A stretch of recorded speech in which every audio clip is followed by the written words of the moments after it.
September 25th, 2018, all about some really cool stuff, starting with large lots and large homes and other land use code changes. You want to say anything? Yeah. So tonight's focus is actually a follow-up on two important items that the council had identified at the retreat earlier this year, and we indicated we would come back in a scoping conversation. So the two items tonight are really a scoping conversation for us to get feedback from council and discuss next steps. So the first item is addressing the construction of large homes on large lots, and we have two presenters tonight, Carl Geiler, and also one of our new planners, Andrew Collins, correct? Okay, will be leading us in that discussion. Great. So before I turn it over to staff, and thanks very much, Tanya, and before I turn it over to Carl, I'm happy to introduce Andrew Collins. He's our new code amendment specialist who comes to us via the city of Nashville, Tennessee.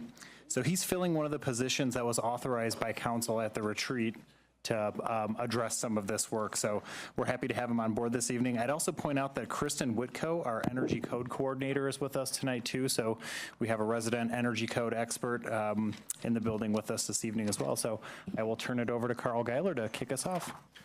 Thanks, Charles. Good evening, council members. Tonight we're going to talk about the large lots and large homes discussion. We're at the beginning stages of this project, so we wanted to get council feedback on the scope and get a better understanding of some of the issues that have been raised about compatibility before we move forward on the project. So we're looking forward to that feedback. Before we jump into that large lot, large home discussion, I wanted to start with the broader land use code change list. If you look at attachment A in the memo, and I've also laid out the list in front of you on your tables there, it's our current code change priorities. So this list was shared with council in January of this year at the retreat, and it reflects the feedback that we received from council at that time, but we're also open to additional feedback. So just to talk about some of the priorities, there's the community benefit project that we discussed about a month ago at the study session.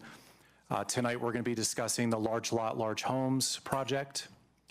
We're also working on the use standards project. It's basically looking at updates to the use table to address any outdated uses, look at a closer look at some uses that have been a little bit problematic, home occupations, look at maybe other opportunities for live work locations, and also trying to implement comprehensive planning policies, such as trying to foster more 15-minute neighborhoods. So this is a process that has started up recently as well, and we'll be coming back to council to get some feedback on that as well. We're also working on the parking and TDM code changes. This is something that's been ongoing since about 2014. We actually met with our parking consultant today to talk a little bit about the timeline. So we will eventually be coming back to council to get some feedback on options on parking code changes as well. We're also looking at doing some design changes to the land use code. So the next two priorities are something that's been ongoing, but we hope to complete within the work plan for 2018, 2019. Some of these might go into 2020, like the comprehensive design standards, but these are two particular ones that we're focusing on now. So I wanted to point out that if there is any feedback, questions, or comments on the code changes list, we're going to be covering that under question number 6 tonight. So before we get started again, Charles had introduced our new planner and code amendment specialist, Andrew Collins. So he's going to be taking a lead on the large lot, large home discussions. So I'm going to turn it over to Andrew. Great, thanks, Carl. Good evening, council. So tonight the presentation is going to cover the background of the large lots and large homes project, including an overview of the current regulations that are in place. We'll also go over the draft why and purpose statements, and then we'll have the questions for city council and follow up with next steps. And feel free to stop me at any time if you have any questions as well. So we're in the initial scoping stage, and again, the purpose for tonight is to receive feedback on the goals and directions that council has for the project. We hope to be in the engagement phase starting in winter of next year through spring, with adoption of any proposed changes occurring ideally by August of 2019.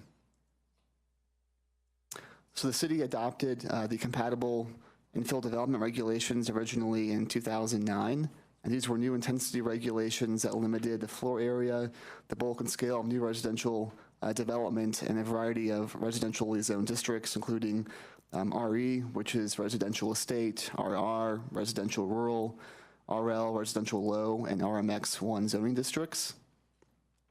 Since that time, we've seen continued development in these areas, which includes the demolition of existing modest-sized homes on large lots being replaced with larger homes on these same lots. And this has been perceived by some as being incompatible with the older housing stock and the character of the neighborhoods. And as mentioned before, this issue was identified by council at the January 2018 retreat.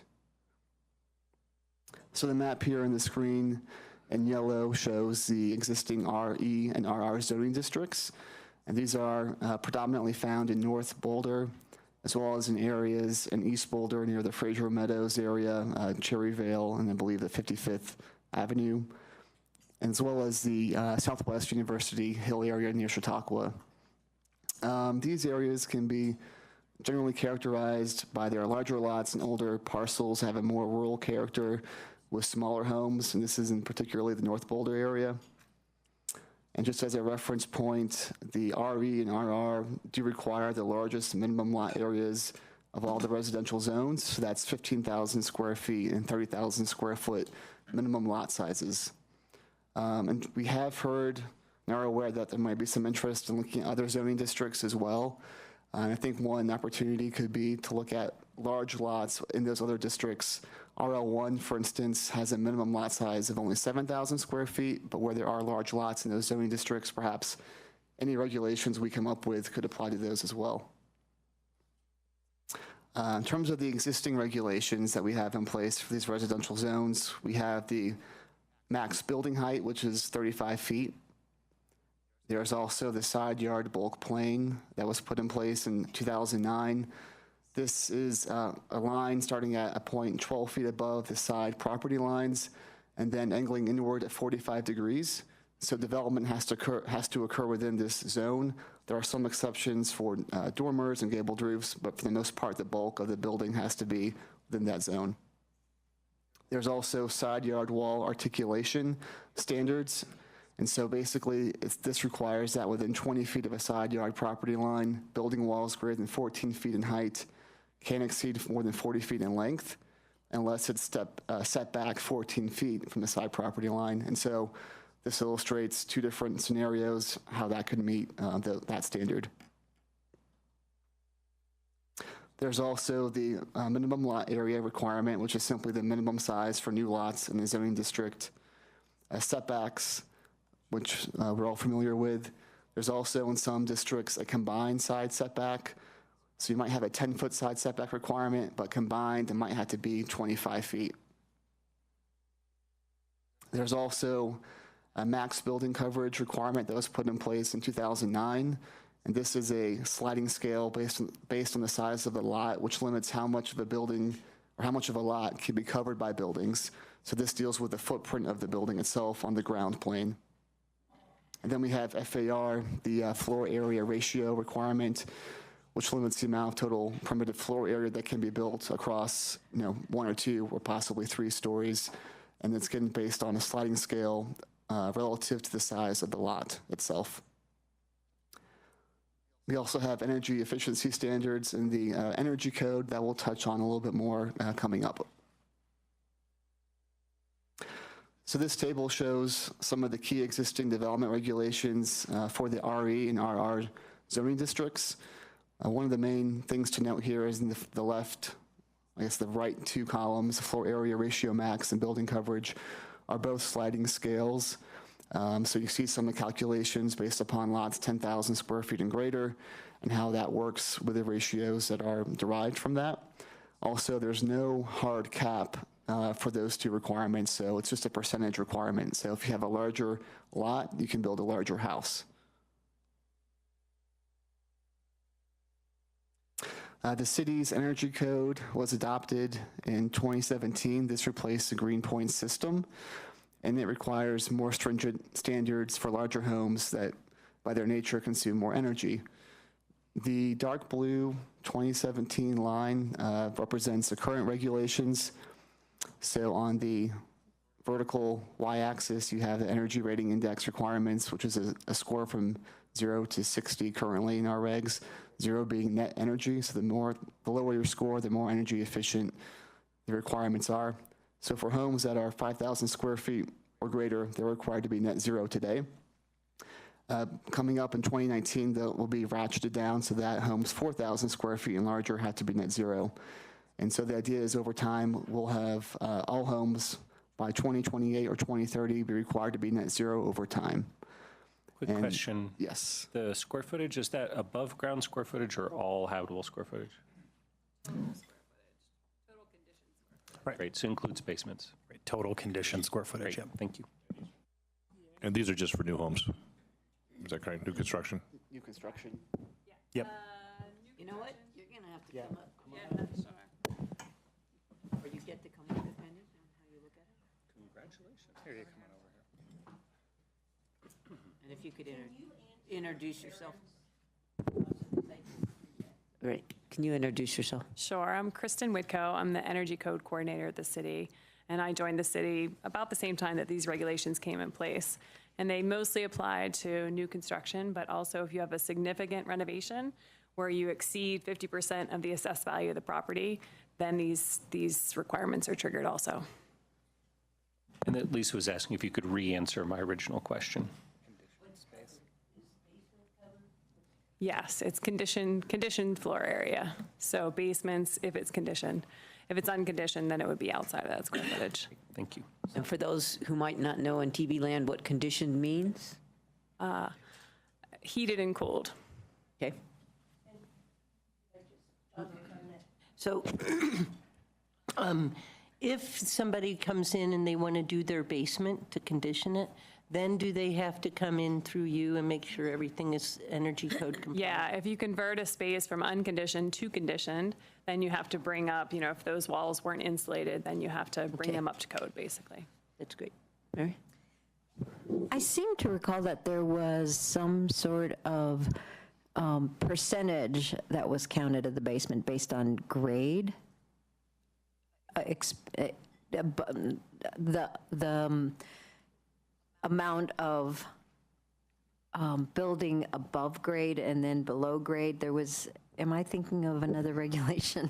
I think you might be thinking of the floor area ratio restrictions in the residential zone. So it talks about how much of a basement actually counts in the FAR calculation. So if most of the basement is actually below grade, it doesn't count as floor area, but if most of it is above, that portion that's above counts. Okay, so it had to do with floor area, not square footage. Okay. So we have the draft Y statement here for you all to consider. It should also be on page 9 of your packet if you want to read through that. And I have a question about that. It's kind of all based on neighborhood character. And why not also on more efficient land use, on having a diversity of housing types and therefore affordabilities that, is there a reason why it was deliberately just neighborhood character? No, I think it's just an initial starting point to get feedback from you all on what you think should be in there. So this is good Okay, feedback. well, we will give you feedback when you're done. Great. Yep. Yep. Definitely. Almost there. The draft purpose statement, again, it's on page 9 of your packet. And so this will take us to the questions for council. And so we have 6 questions for you tonight. The first 5 do deal with the large lots, large homes project. The 6th one deals with the list that Carl discussed earlier. And we'll go through these one at a time and then pause for discussion, if that's okay with you all. And just kind of remind you that the goal for tonight is kind of the big picture, getting the goals and the scoping for the project.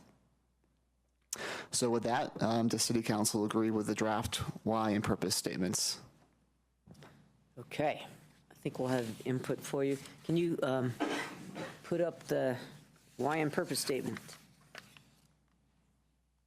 That's the why. This is the purpose.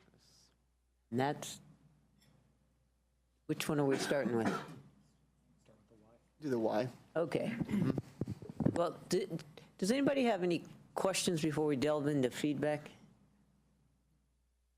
Okay, let's delve into feedback. I'll just start off by saying I think we want to add some more elements to this.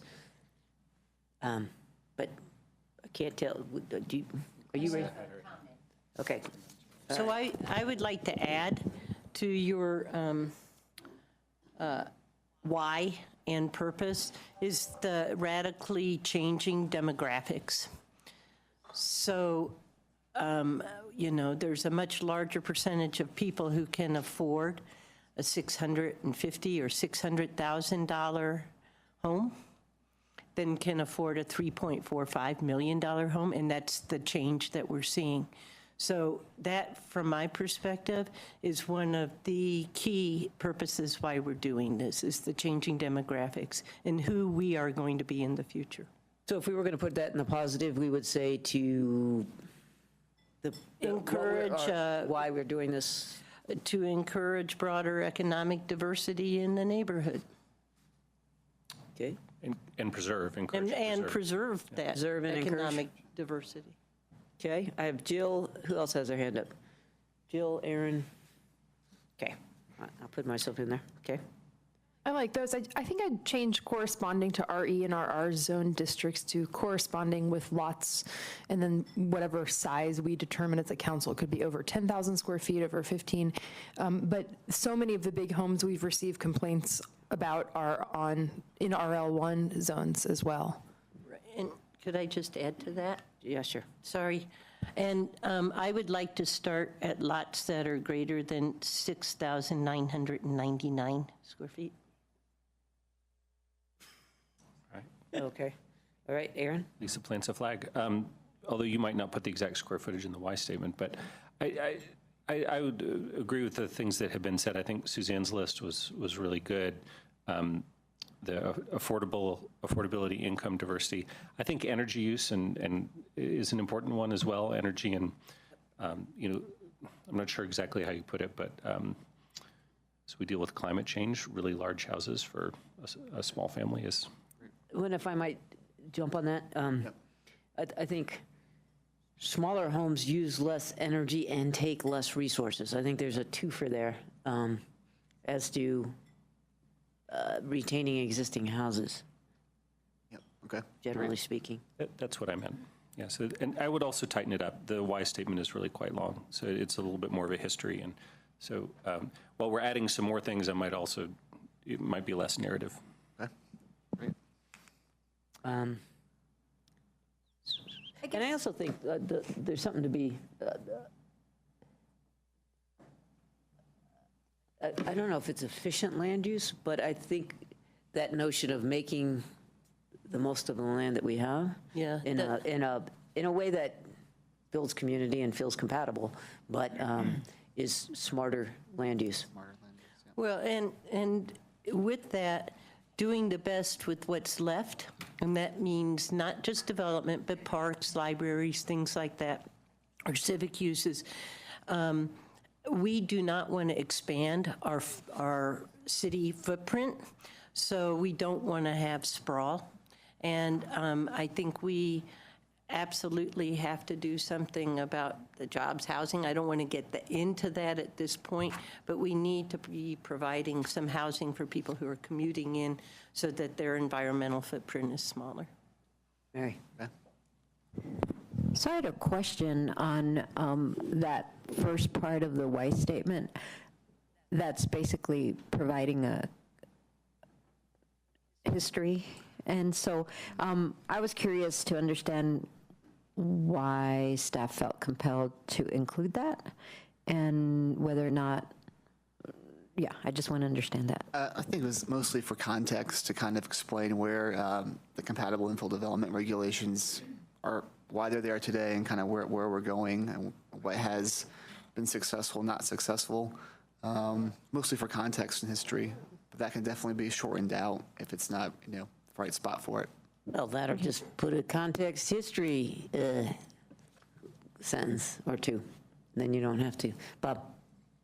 Yeah, the word we keep kicking around here tonight is compatible, and I know that we refer to the 2009 ordinance, but then down when we get to the real part of the why statement, we're talking about, we're making some judgments about too large and out of character, and I think I'd like to use the word compatible there, because there are probably some neighborhoods where a large house is compatible, and other neighborhoods where it's certainly not, and so I don't want the perception to be anything that's large is bad. It's got to be compatible. All the reasons, as Ann said, as far as energy efficiency, land use efficiency, are all right. But I think we also need to have it in context to the neighborhood. And compatibility, I think, is a good word to use rather than an assumption that something is out of character. I do think, who hasn't spoken? Sam?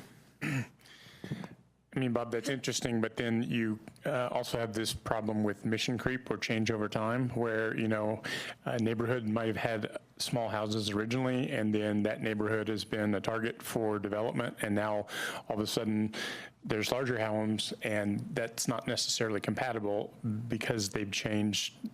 The development has changed the character of the small houses that had been there previously. So I think part of the conversation is, if it hasn't been replaced already, preserving it. I think that's exactly right. Preserving what's there because of the embodied energy, because of the, you can do renovation on a place to make it more energy efficient. I just want to not lose track of the fact that there has been a lot of this large home building going on.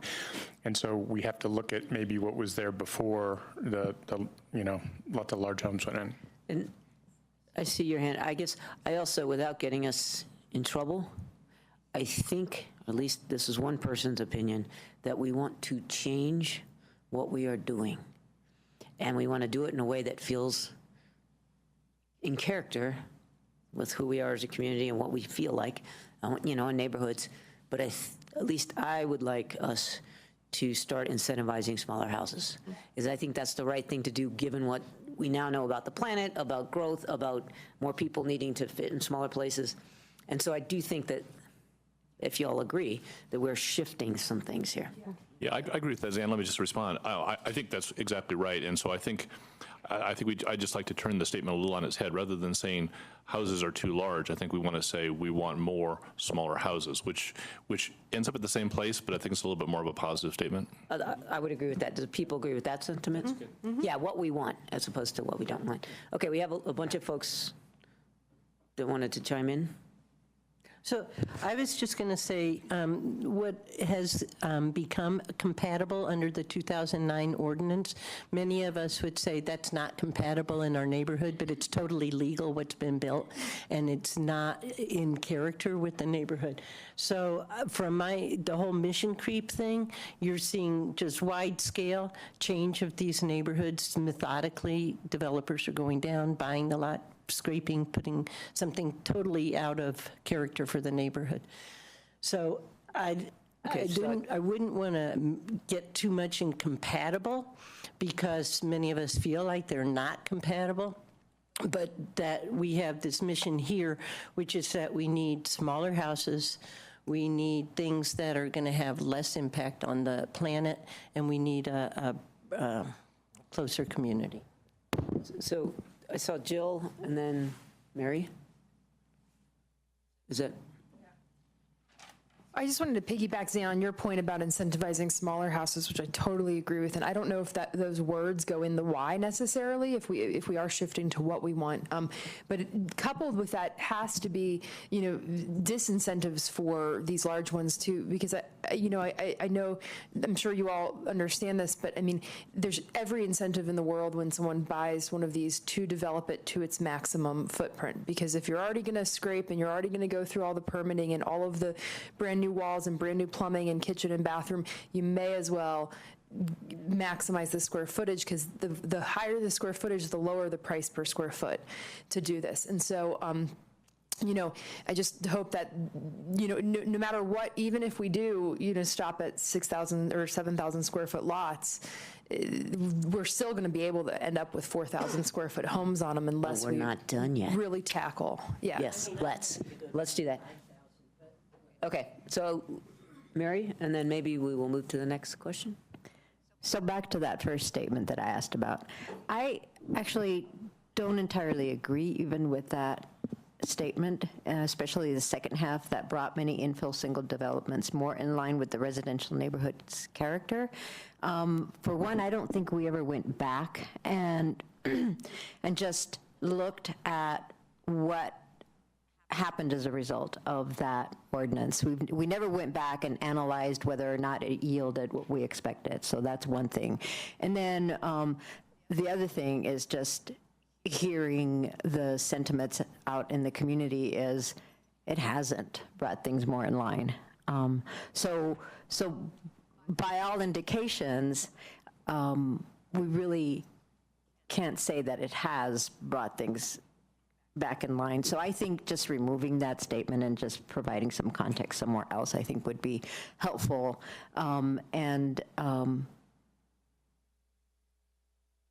Yeah, that's pretty much what I have right now. The fact that begs two questions. One is maybe we should see what worked, what didn't with that ordinance. I don't know how big of an undertaking that is. But I think the fact that, okay, so maybe we don't want to, but that the fact that we don't know how well it worked other than anecdotally, there's plenty of people that don't feel it did. I guess to me what's useful about that sentence is that was the intent and it didn't work, so we're coming back around to take another crack. And to me, I put that in the history section. Just a shout out to the Daily Camera. You guys might remember about 2 years ago, maybe it was 2.5 years ago, Erica Meltzer actually did a really deep dive on this, and she actually went through all the building permits going back to when the compatible development rule was, remember that article? And she looked at all the number of new houses and scrapes and by square footage, and she did a pretty in-depth thing. And so I think some of that work may have been done for us. It was a couple years ago, so you might need to update it, but you might use that as a baseline. Sure. Huh. That'd be. And maybe send it.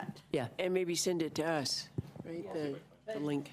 I think we need to stay focused on what we want to accomplish here, and I would rather us go forward with this high-level discussion tonight, telling you what we want, rather than now going back and doing a review of what's on the ground, because I think it's a race against time right now, and so. What a great segue to question number 2.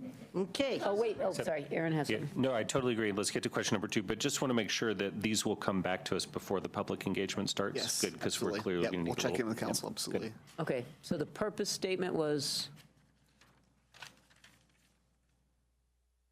Can you take our feedback on the why and try Yeah, I to think- update the think purpose it's relevant statement to this based as on? well. Yeah. I don't Absolutely. think, yeah, Yep. okay. Okay. So second question is, and this has some more sub questions. So what is City Council's goal for this project? A, does council want to encourage, these are not either or, these are just kind of sub questions. Does council want to encourage the infill redevelopment of large lots into 2 or more houses or homes through allowed subdivisions, rather than infill of a single large home on a large lot? This has the added benefit of increasing housing supply.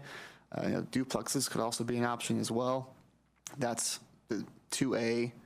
I can go on 2B also, which is asking, does council wish to take specific measures to prevent or discourage the construction of houses above a certain size, regardless of the lot size or compatibility with the neighborhood? So is a hard cap something that the council is interested in for some of Okay, these? so those are 2 different ones. And any other goals you may have as well, of course. These are rich questions. Okay, I think B is the easier one. I know, but she's always. Well, I know, but how much detail do you want? Do you want a yes, no, or do you want us to start telling you sizes and whatnot? We're open to your suggestions. So, I mean, if yes, no, and if you have specific thoughts in mind or range, I think it's all helpful for us. Okay, so let's try to figure out a way to, I think we want to, otherwise we're just going to hear what you and I have to think, is to go around and have people weigh in. So let's bite off A. Well, I guess we can do them both at the same time. But one is, A, are we interested in getting more units per lot? And the other is, are we interested on deliberately discouraging size of houses regardless of that? Yep, let's go. I would let's- say let's go yes all to, around. yes to both of those, but I would like to encourage as much creativity as possible, so that I would like a range of options to occur. And I would like, and so I can go through all those range of options, but just for right now, yes and yes. One of, maybe range of options, one of the things we could look at is right now, under compatible development, we know what the FAR is allowed. So could the owner, instead of scraping or whatever, could that property owner be incented to keep the existing house, but then be able to use the remaining FAR, so then they can divide by X amount of units, so that you're going to get more than 2 units. I'd like to see somewhere between 5 and 10. So I'd like to see things, per acre. So I'd like to see things like the Poplar project that we have up in North Boulder. I think in terms of a lot size, I'm going to look to staff, but I'd certainly, I'll just throw out a number, but I'd like to have some base for why this number is, and this doesn't have a base. So I would just like, once it gets over 2,400 square feet, then we start doing some things in terms of energy regulations, and I know we're coming forward with net zero, but I'd also at some point like to talk about negative net zero regulations, so that ups the energy requirement for the house, as well as swimming pools. Was that 2,400 floor area or, okay. Okay, shall we just go around? Sure. Certainly yes to A. B is kind of hard to answer right now. I think it's worth a discussion on B, but of course the details are really, really going to matter here. So I'm not going to venture down a path of trying to pick numbers tonight. I think we need to be cognizant that there are a lot of people in our community who bought their houses many, many years ago, and this is their primary asset. And those people may be dependent upon the ability to monetize that asset at some point in time. And we certainly want to encourage them to, or their heirs, to divide those and provide incentives so that we end up with multiple houses on that lot. So I think incentives are great. I think before we go down the path of picking arbitrary numbers, though, I think we do need a lot of work from staff to understand what that means and who it might impact. And, I think you guys are going to have to do a lot of inventory work about how many big lots do we have for small houses and how long has it been owned and what could we do on incentives. And if the incentives didn't work, what the resulting house that could be built, and do we feel that's too big, and it may be too big in some neighborhoods, not too big in other neighborhoods. So I think it's going to be, I think it's a worthy of discussion. I want you guys to do the work, but I can't answer the question yes or no tonight without a ton of data and a ton of discussion. Okay, and keep in mind, this is goals, so this is, yeah, okay. Jill? Yes to number 1, but I would really love to find that sweet spot where with number 1, if we are allowing subdivision of a lot to become 2 homes or 3 homes or 4 homes, that those subsequent homes are permanently affordable, or maybe the original home gets made permanently affordable. And then the second half, and I think that there's probably, like if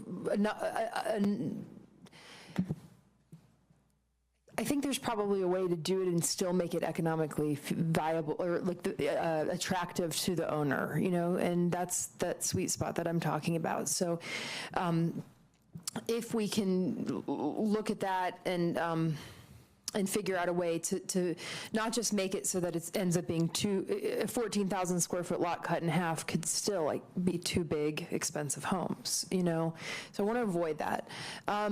So that's A. And then B, I do want to discourage, but not necessarily for owner occupants, but for second homeowners. So, all of these scrapes and builds, or a lot of them that we're getting complaints about are being built by developers, and they own a lot of property, speculators, right?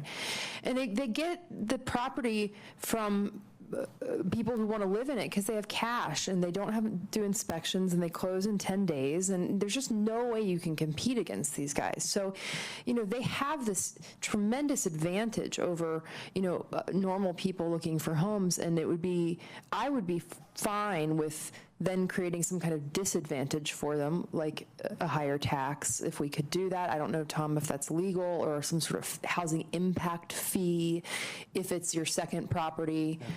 So this is only for second property. If it's a primary residence, homeowner, I'm kind of with Bob, for the most part.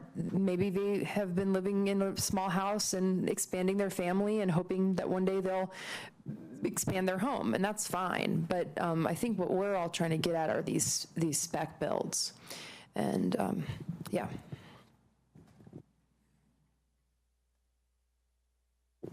So I agree with Jill. I would worry, yes to A, and I would say yes to B as well. I worry about dividing a lot and then having two big houses. So there are two big houses on two big lots. And also, I don't know what the implication is of this for zoning. If what Lisa referred to of having a bunch of houses on one of these lots, what happens then? Does the zoning change at the time of the increased development on the lot? So, but I agree basically with what's been happening down the line. I think these are all really good points that have been brought up. And again, my concern is with creating more of the same rather than constricting what has happened, as Sam said about the model. So I'm a pretty hard no on A. I'm not interested in filling any of our rural or lower residential areas, but I am interested in restricting housing sizes. I like what Jill was saying about B as well, especially if it's like a second home and the spec homes. I think that we have some really special areas of Boulder that are few and far between at this point, with having our rural and our low residential areas where it's some breathing space for individuals who like that. And so by dividing these lots and starting this quote unquote gentle infill, I just see us becoming a homogeneous group of density that I just know that many people that I've spoken to are not interested in having. So that's a really big concern for me. But at the same point, these massive houses is just something that I think is really changing the character, the feel, the specialness of Boulder. And so finding a way with my colleagues to figure out how to stem that is going to be important. So I support both A and B here. But I agree with Jill's idea about how to get some affordability if we're going to allow subdivision. So what we really want, if we're going to do further subdivision, particularly if it was an RL1, in my opinion, is we're going to want to see if we can create affordability as a piece of that. And we've said that explicitly in the Y statement. So I think we should track that. And so in a way, this is similar to the ADU discussion that we just had, where you're allowing a landowner to be able to create two buildable lots, maybe sell one off. But if we make it such that that new one or the old one, I'm open to either, is affordable, then we've gained something for the city. So deed restricted, permanently affordable would be something to talk about in doing that. And then for B, I think the answer for me is yes, we definitely want to do that. There's a lot of ways we could do it, right? We could do more strict compatible development in some parts of the city. So we take the regs we have and tighten them up. That's one indirect way. Another method that we had talked about was creating stricter energy codes even than we have now. So if you exceed a certain floor area, then all of a sudden we're going to take those curves that we've looked at in the packet as far as energy and tighten them up some more. So anyway, I'm in favor of both. I look forward to what staff brings us as far as the kind of the best ideas for doing that. And that's it. Mary?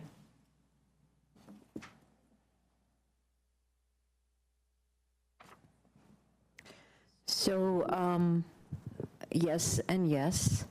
And I agree with what's been said so far with respect to the affordability piece that Jill and Sam spoke about, the cap in size, and also the creativity piece that Lisa talked about, to not make it so prescriptive that it eliminates any kind of creativity, and then you end up with homogeneity, as Mirabai mentioned.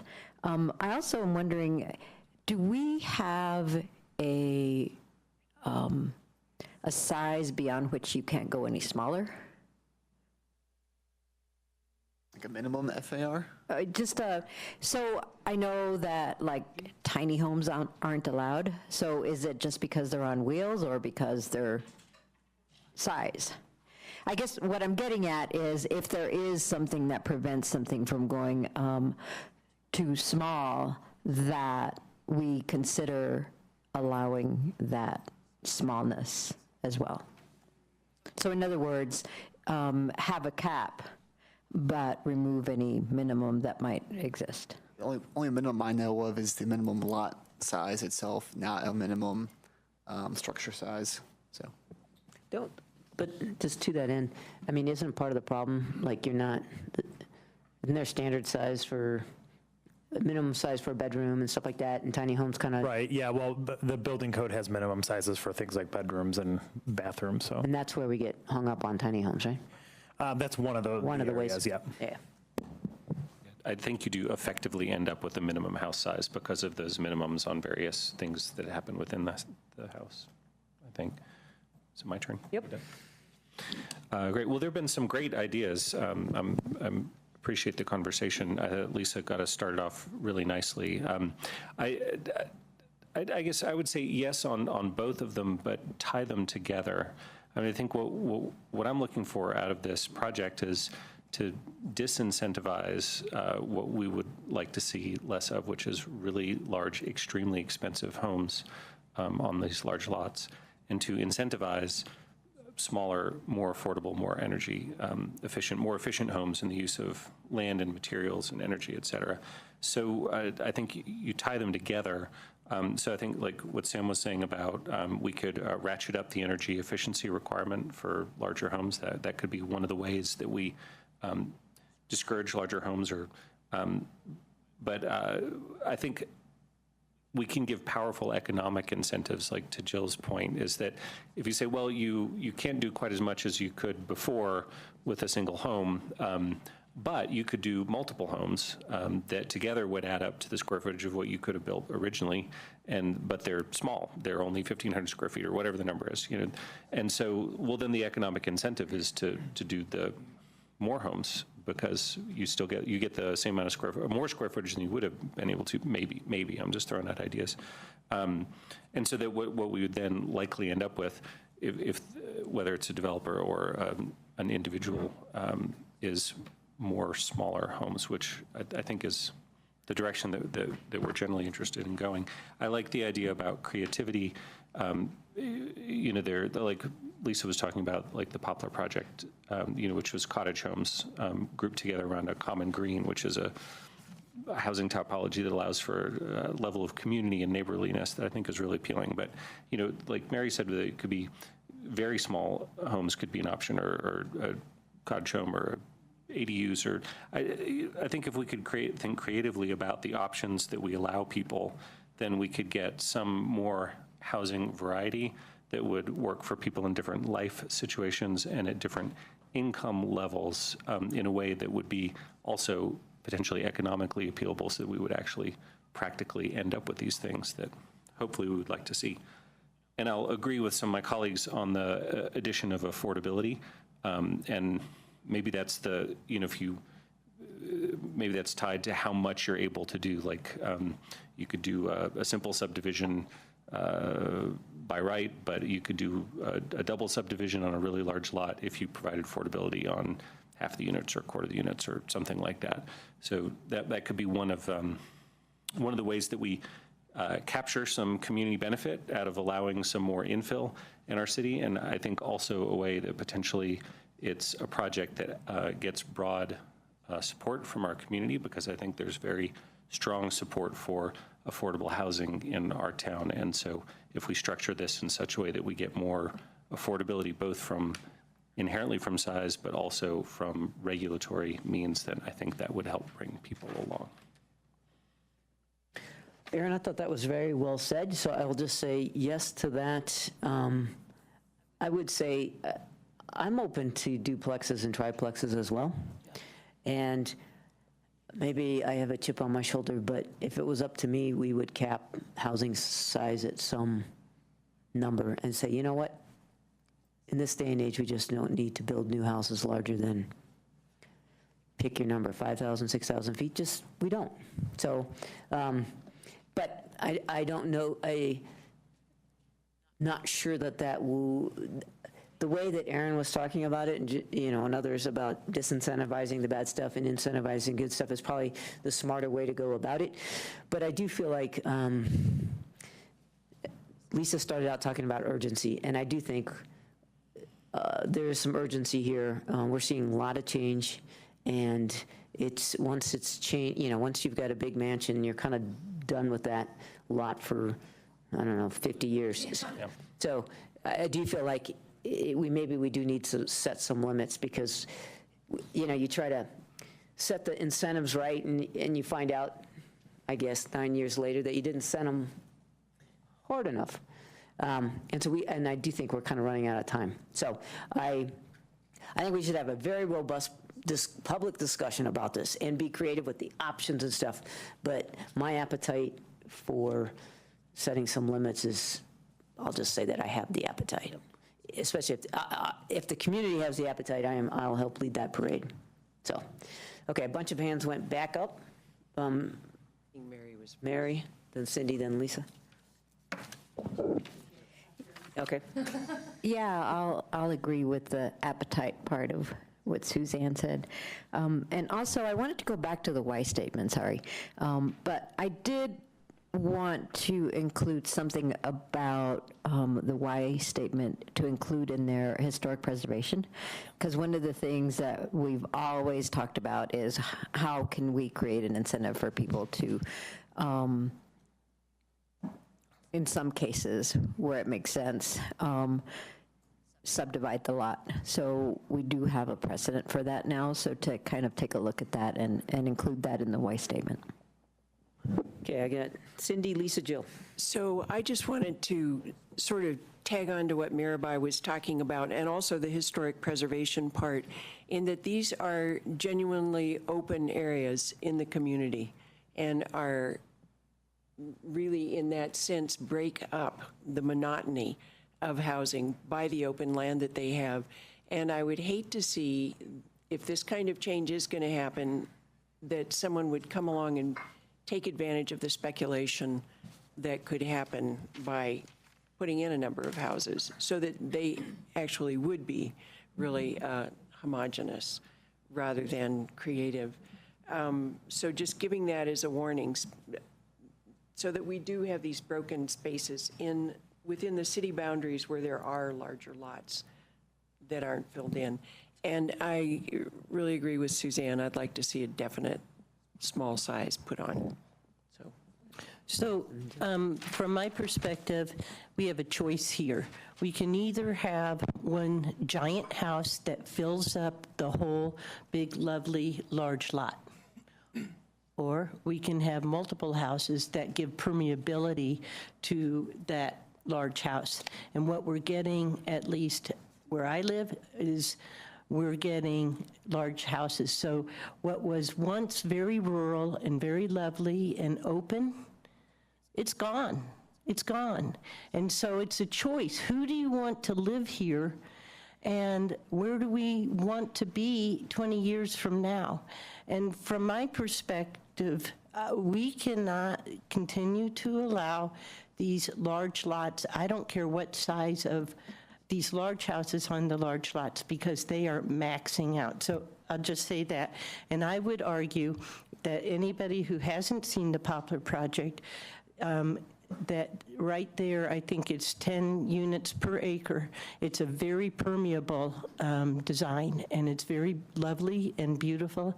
And the community, I know that some of the people who live there and have for 20 years, it's a very stable community. So what you get is a very, very strong, well-connected neighborhood. And I think that brings intangibles that we can't buy. We can develop them, but we can't buy them. So I just wanted to respond there. But Can I just add, Lisa, and the way that those large lots are being built too, generally the vegetation is scraped to the ground. I mean, in those lots in North Boulder, you're ending up with bare dirt and then starting from scratch. Yeah, I mean, I've seen multiple 50-plus beautiful blue spruces just bulldozed. And those blue spruces are homes for birds, for squirrels, for all different kinds of animals. So it's not just the people that are being displaced. The animals are being displaced, and with these giant fences, now you can't have the foxes, you can't have the deer, you can't have the mountain lions, you can't have, maybe you don't want all those guys, but I do. And you are really creating an impermeable type thing. But that's just Lisa, I don't think this is an advocacy for large houses. No, I know. But I'm just saying that what's happening is that we have lovely small houses that do need fixing up, and maybe not all of them, but they're 11 to 1,200 square feet. And is that Siri? And that's being taken away. So I was just responding, but I just had a couple ideas. So I totally agree with the permanent affordability, some kind of a cap, and I'm really looking to staff to come back and give us some options. One of the things we can do without rezoning is we could have overlay zones. So I would like you to look into overlay zones where they do that in the county. I think they're called. I don't know, but there's some kind, I can look it up, I can give you the actual thing, the actual name of it. Then I would like to also, with Suzanne, I want to support her in duplexes, triplexes, fourplexes. So we have these big houses, and where I grew up in Kansas City, a lot of these big houses were converted into duplexes, and it allowed a richness in the fabric of the community. And so I would like to see people being able to come in with their 8,000 square foot house and say, I'd like to do 4 units, please. And I'd like to let the property owner decide the placement of their structures so that we don't end up with what I call postage stamp type development, where the whole lot is being taken up and you have everything. And so I'd like to let the property owner decide, do they want to have a big community garden or a play area for children or whatever. I'd like to see as much creativity as possible. When we speak about permanent affordability, I think, and I'm not going to go into it, but I think we need to do some work on inclusionary housing, not revamp the whole thing, but we need to have a discussion. So, for example, right now, and I don't know all the numbers and stuff, but I do know that if I want to just build one house, I have an affordability, inclusionary housing contribution I need to put in that. And that is not dependent very much on the size of the house for, I guess, legal purposes. So we can't say, if you build 2,000, your contribution is going to be significantly less than if it's much better. So I would like to have staff look at inclusionary housing, because if we're trying to incent developers to build these smaller, more affordable houses with an affordability cap, we can't double dip into the affordability. So you guys need to figure that out. And I would like to look into tiny houses. How that would be done, I don't know, but I don't want it to be a project in its own. I just want you to come back and tell us. Some things we're going to have a list, and then we're going to have to prioritize how we move forward.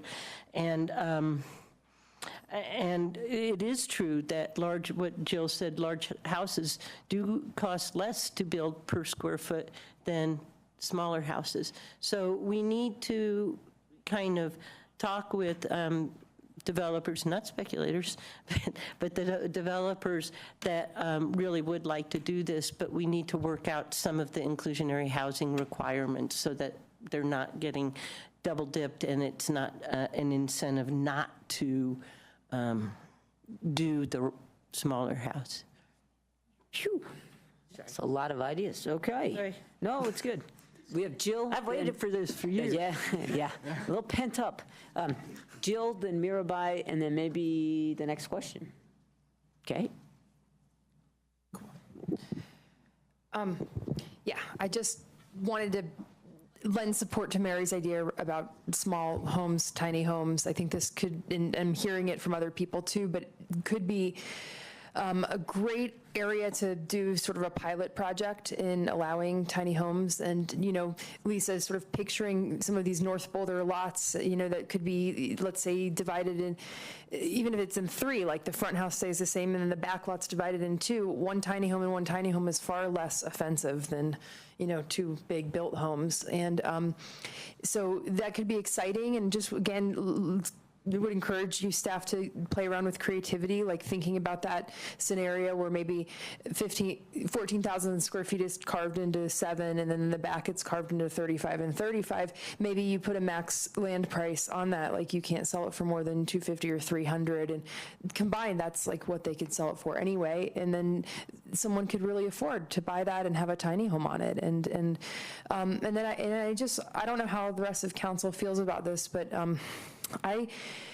if we do have, like, let's say one of the 2 or one of the 4 or whatever it is, homes be permanently affordable, I'd be comfortable with it being at a little higher AMI than we do a lot of other places, because you are getting to live in a single family neighborhood with a yard. And so, I mean, a lot of our permanent affordable homes will stop at 250 or 300 or something, but even a $1,000 house is just impossible to find. And so, like, if the older original ranch, let's say, was deed restricted to be permanently affordable, and then the back is whatever you want to do with it, someone would kill to have that for 500,000, you know, and so again, finding that sweet spot of like what will actually incentivize the owner to do it, and I'm comfortable with it being a little higher. And also just wanted to add a nod to Suzanne and Lisa on duplexes, triplexes, especially if, you know, strict sort of building requirements were put on them where they look like one home. They're actually, well, one of our state representatives, who I'm sure we've all been to her house, I was on that street not long ago, and one of the houses that you would think is totally a single family is actually 4 units, and you would never know just the way that it's built. So I think that could be exciting as well. Goodbye. Just wanted to throw in with the historic preservation that Mary brought up. I think that's a great idea. And then to Lisa's point, I think the last thing in the world that Cindy or myself was trying to advocate for was harm to our wildlife. Part of why I'd like it to remain open is for the wildlife. So I don't know if there's something in there that I don't know laws and whatnot, but I think it's criminal to be bulldozing all of the trees. So I don't know if there's something that we can do to disallow this to happen. Again, I'm looking for small homes on large lots for the openness, not to maximize square footage here. So I don't know if we can throw anything like that in to protect some of these old, beautiful trees that we have in our towns, as well as maybe even the issues with the fence, because I know it does cause, there's corridors for wildlife. So I don't know if we can do split rail fences or change the codes of what type of fencing is allowed. Okay. I have just 2 more things really quickly. So to Mirabai's point, I think in 2008, we did start down the path of a tree protection ordinance. I can't remember what happened with that, and where does that stand right now? If memory serves me, we have regulations that protect identified heritage trees. I'm not really brushed up on the regs. I could probably run through them really quick and refresh my memory. It would just be nice to know where that is. And then the other thing I would like, and this goes under the title of creativity, I would like, and this is where I would separate the LRs from the ERs and the RRs, and I would like to allow the RRs and the ERs to have multiple ADUs on them, so that it's not, so if the landowner says, hey, I don't mind renting my property out to whatever. I have an acre. I'm making all this up. And I'm going to have 4 ADUs or whatever on my property. I think that should be okay. Okay, so so Lisa's thrown out some ideas that we don't all have to weigh in on each idea is what I'm saying, but I was just thinking of the sizing of these ADUs. I mean, we haven't even settled on that quite yet, have we? I mean, I think they're way large as they're going forward with council, so that would be another part of it. Well, the affordability, if they're more affordable, they can be larger, but they're stuck at 550 if they're not going to be affordable, and then they have off-street parking requirements. And I want to get to parking at some point. Okay, but not today. So third reading of ADUs is coming up. So you're right, we haven't nailed that down. Can you give us the next question? Yes, so the next question kind of builds off some discussion about the preservation topic of existing housing stock. So is this a priority in these districts? There's also a follow-up to question 5, which talks about incentives as well.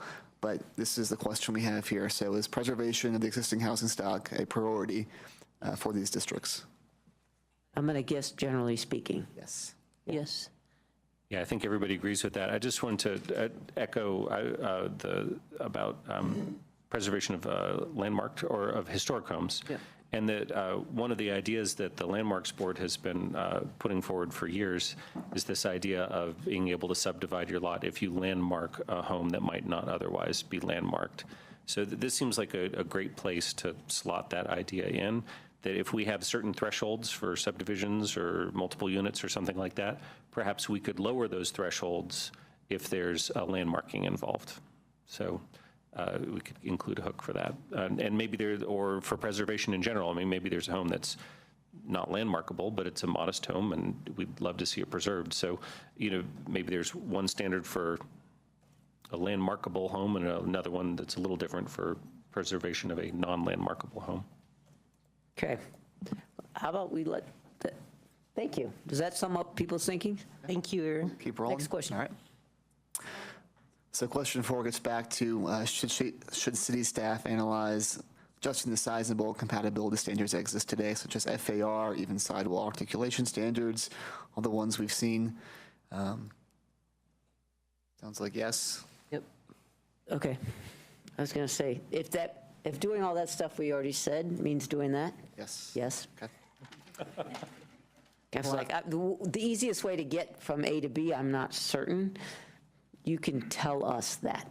Yeah, I think we'll come back with some options based on what we've heard today and present that back to the council for priority, what's your highest priority. So question 5 gets back to the question of incentives for the preservation of existing houses or disincentives for demolition of existing housing in these districts. Sounded like as well this was something that the council was interested in looking at doing. Right. Yeah, All the we're not ones wedded that- to those The bigger districts. than 6999. Or, I mean, I'm even happy for 5,000. I mean, Hopefully you've gotten the message that this is tied less to zone districts and more to the size of the lot overall. Okay, do we need to pause and talk about size of the lot? Or are you guys going to come back with some great thinking about what would be appropriate? I mean, if you have suggestions if you have an idea in mind, it would be helpful for us. Okay, I bet we do. Mary, who else has, Mary? Lisa? So I'll bring up an example here. The house that Landmarks Board was trying to landmark earlier this year when the family was kind of in a financial situation where they needed to hurry up and sell it. So they had initially gone to the planning department and asked if they could subdivide the lot somehow. And of course, planning said no because we didn't have anything in place. Earlier this week or last week, we got an email from the new owners that did exactly the same thing. And we're also told no, but this time the house is already gone, I believe. I believe I saw a picture of the. Yeah, it's gone. Yeah. So, and that lot, I believe, is like 10,000 square feet. And it is in RMX. It's over in Goss Grove. So, that's an example of one of the homes that we could have preserved had we had something in place. And, maybe a place to start in terms of lot sizes. Okay, Lisa, you're going to talk to next, but explain a rationale for why certain sizes, where you said 6,999. Well, just because LR, it starts at 7,000. But there's a lot of, if you go down Balsam, but across the street just north of the hospital, those are LR lots. And they are completely maxing out their square, and very few people can afford those houses. And so we're going to get more of that and more of that unless we take it down to like 5,000 square feet. So it's something like that. But again, I want to defer to staff to come back to give us some recommendations. Well, I will say this. If what's happening right there across from the old hospital is, I think, what we're trying to prevent. So what lot size do we need to start with in order to get a handle on that? That's what I would like to start with. Sam? In addition, what changes could be made to the compatible development regs to keep the houses more modest on those lots? So I think they play together in certain ways.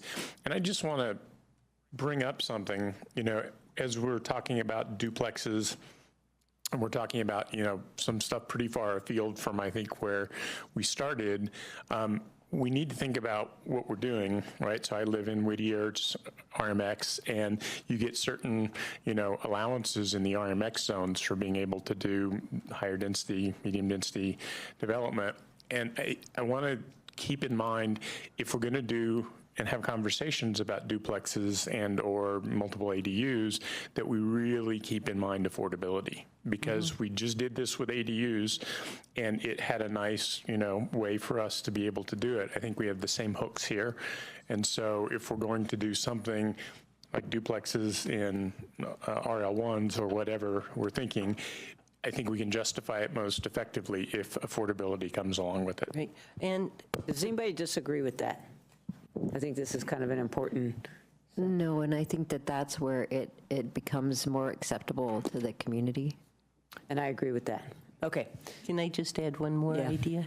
And so in order to kind of give an incentive for people not to go over X square footage, and I would make it as small as possible, but whatever, along the lines that Suzanne was talking about, I would, if you go back to your slide where you show the energy regulations and when they're going to be coming into effect.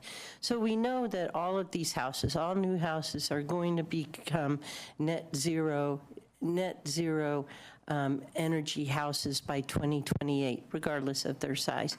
Let's speed that up. And what I would like to do is for houses, and again, I'm deferring to you about a square footage, maybe 2,400, but you want to go over 2,400 square feet, then let's look at even higher energy standards. And I think it's called negative net zero energy. And I think that will be an incentive enough to result in smaller houses because it's very expensive. And then I also want to look at if you go around my neighborhood, and again, it's one thing, most of these are speculators, some are home builders or families. But a lot of them are now we're having their own swimming pools, and swimming pools are a huge energy drain. And so I would also like anybody who wants to have a swimming pool, they have to comply with negative net zero energy requirements. You're putting heat, you're filtering the water, and you're using a boatload of community water. Can we just call it net positive? What? Net positive, whatever. Okay. You know that. Definitely on the radar for the next energy code update. If you're going to put any kind of spa or in-ground pool or that kind of facility, will have to be supported by renewables. Yeah, and so I want to go to that next level, Lisa. and so I'm looking to you. Jill? I just wanted to say 2 of the 4 lots along that Balsam strip that we're talking about, one is 6,345 square foot lot and one is a 6,500 square foot lot. And then they get a little bigger from there. So I think, we got to go down. And and so whether it's, well, anyhow, I agree with what Sam said is those things are tied together, how big you can build and lot sizes. Okay. You have one more question? Is it about energy? Because we haven't really talked about energy. Did you want? The last question was about the broader land use code change list. So if there's any more comments on large lot, I think we're good with lots, but what about energy? You showed us that we're going to, go back to your slide there. You showed us that for a reason, but you didn't ask us anything about it.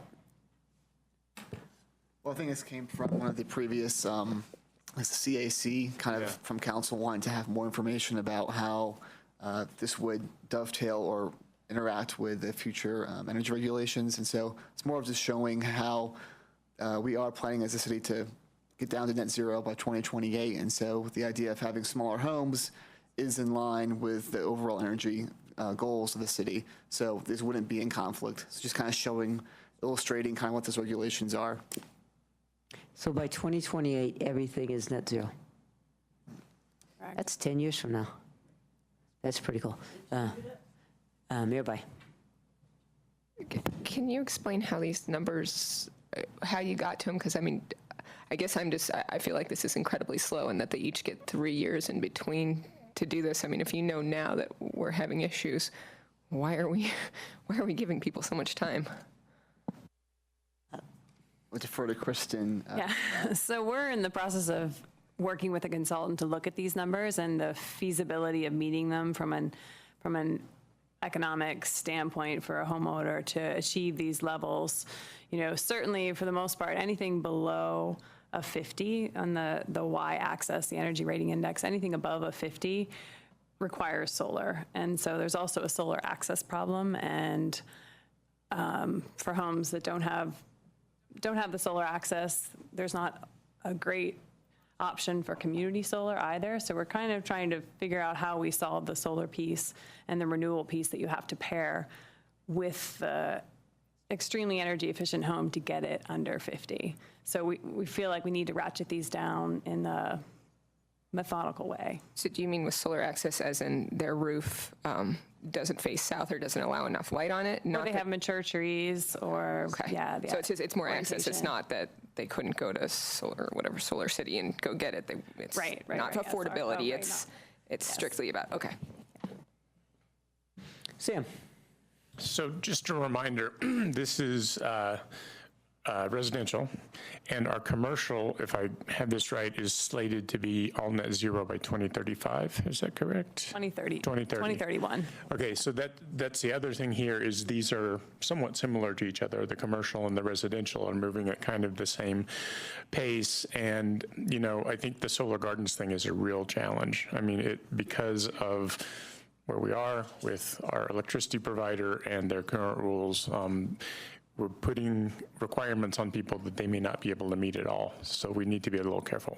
Right, but if they can't meet them, maybe they can't build the big house.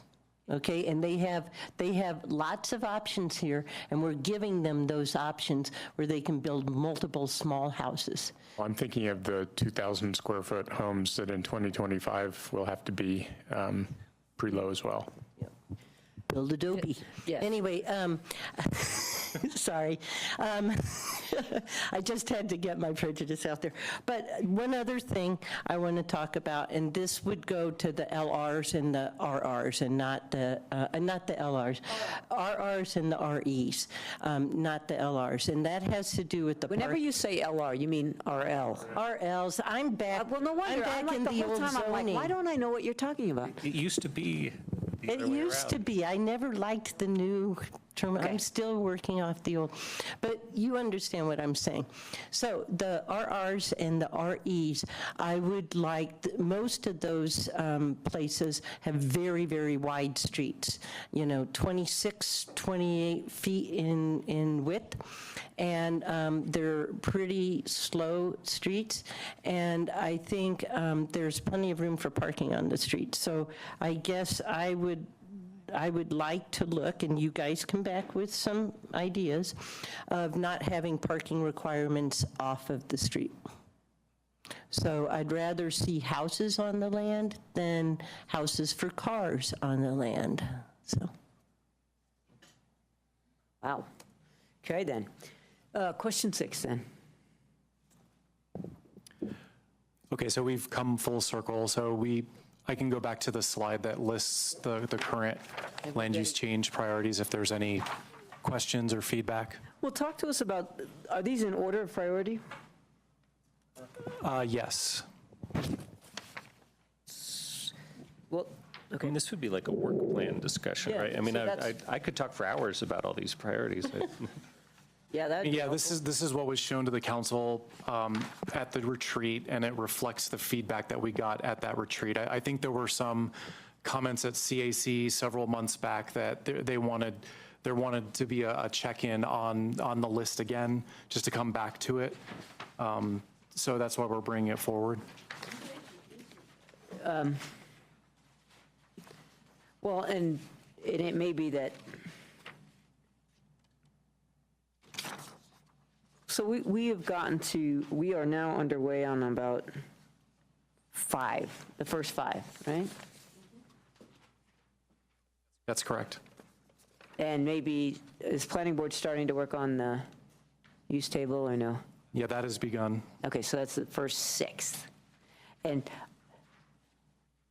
I'm still going to ask you to retitle how you talk about open space, but when people see that list, As far as like urban open space versus, yeah, we can do that.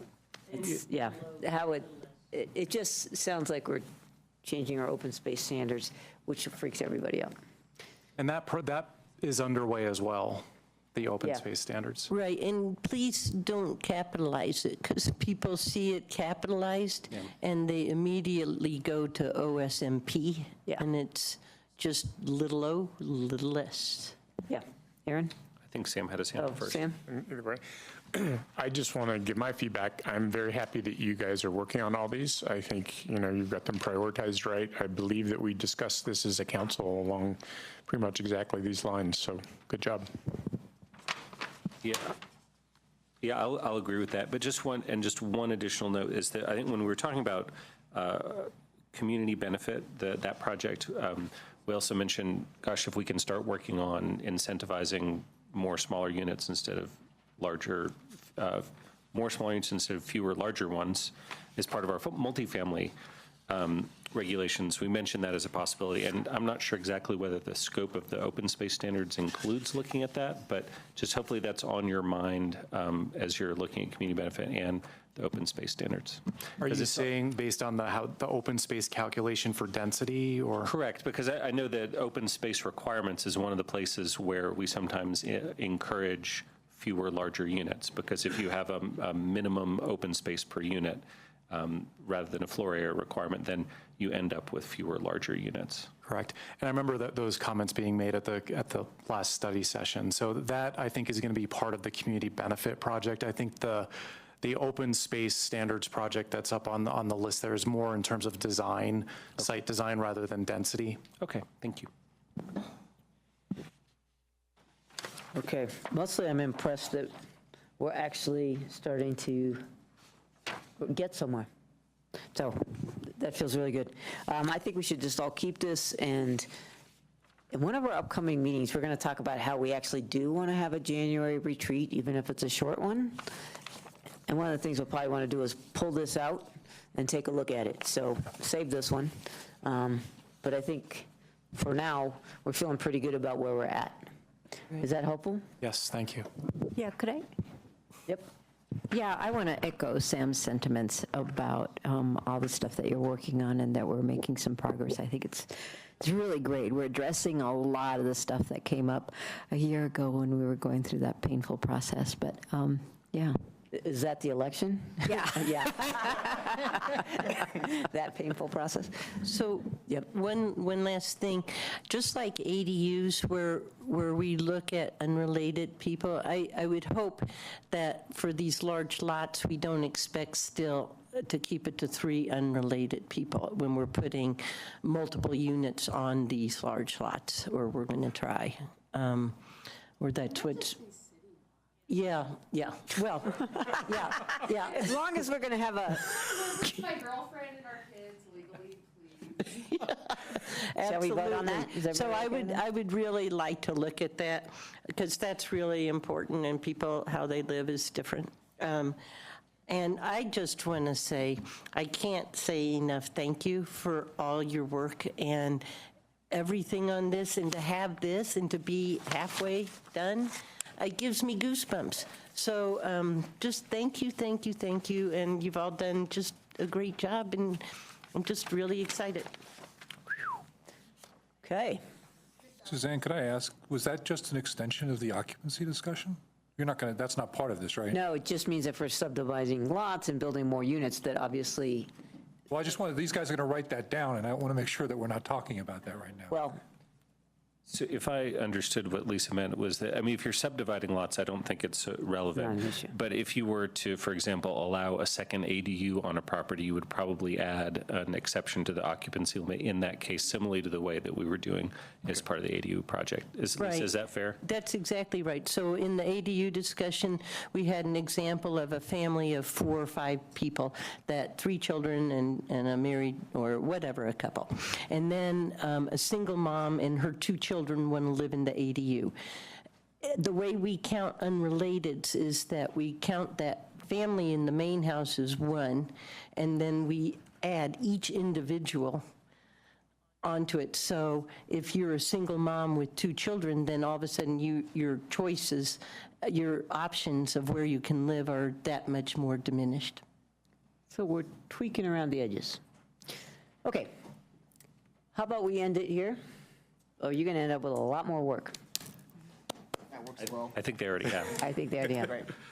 Thank you so much. Okay, I know this is the beginning of a longer public process for the public out there listening, so, But we couldn't do it without you guys, so Yeah. thank you. and We couldn't do it at all. okay, Yeah, and, yeah, great job. All that. all that, and we're on time. Speak up more often, because we don't know where you stand. I'm just going to call, Lisa, I'm just going to call you just one more thing. That's your new nickname. Just one more thing. I'm going to scooch over one. You guys can have the...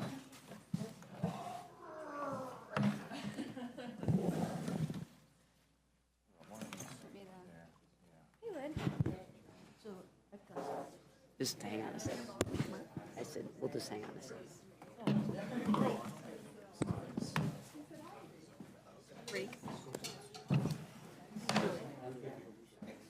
Just pointing.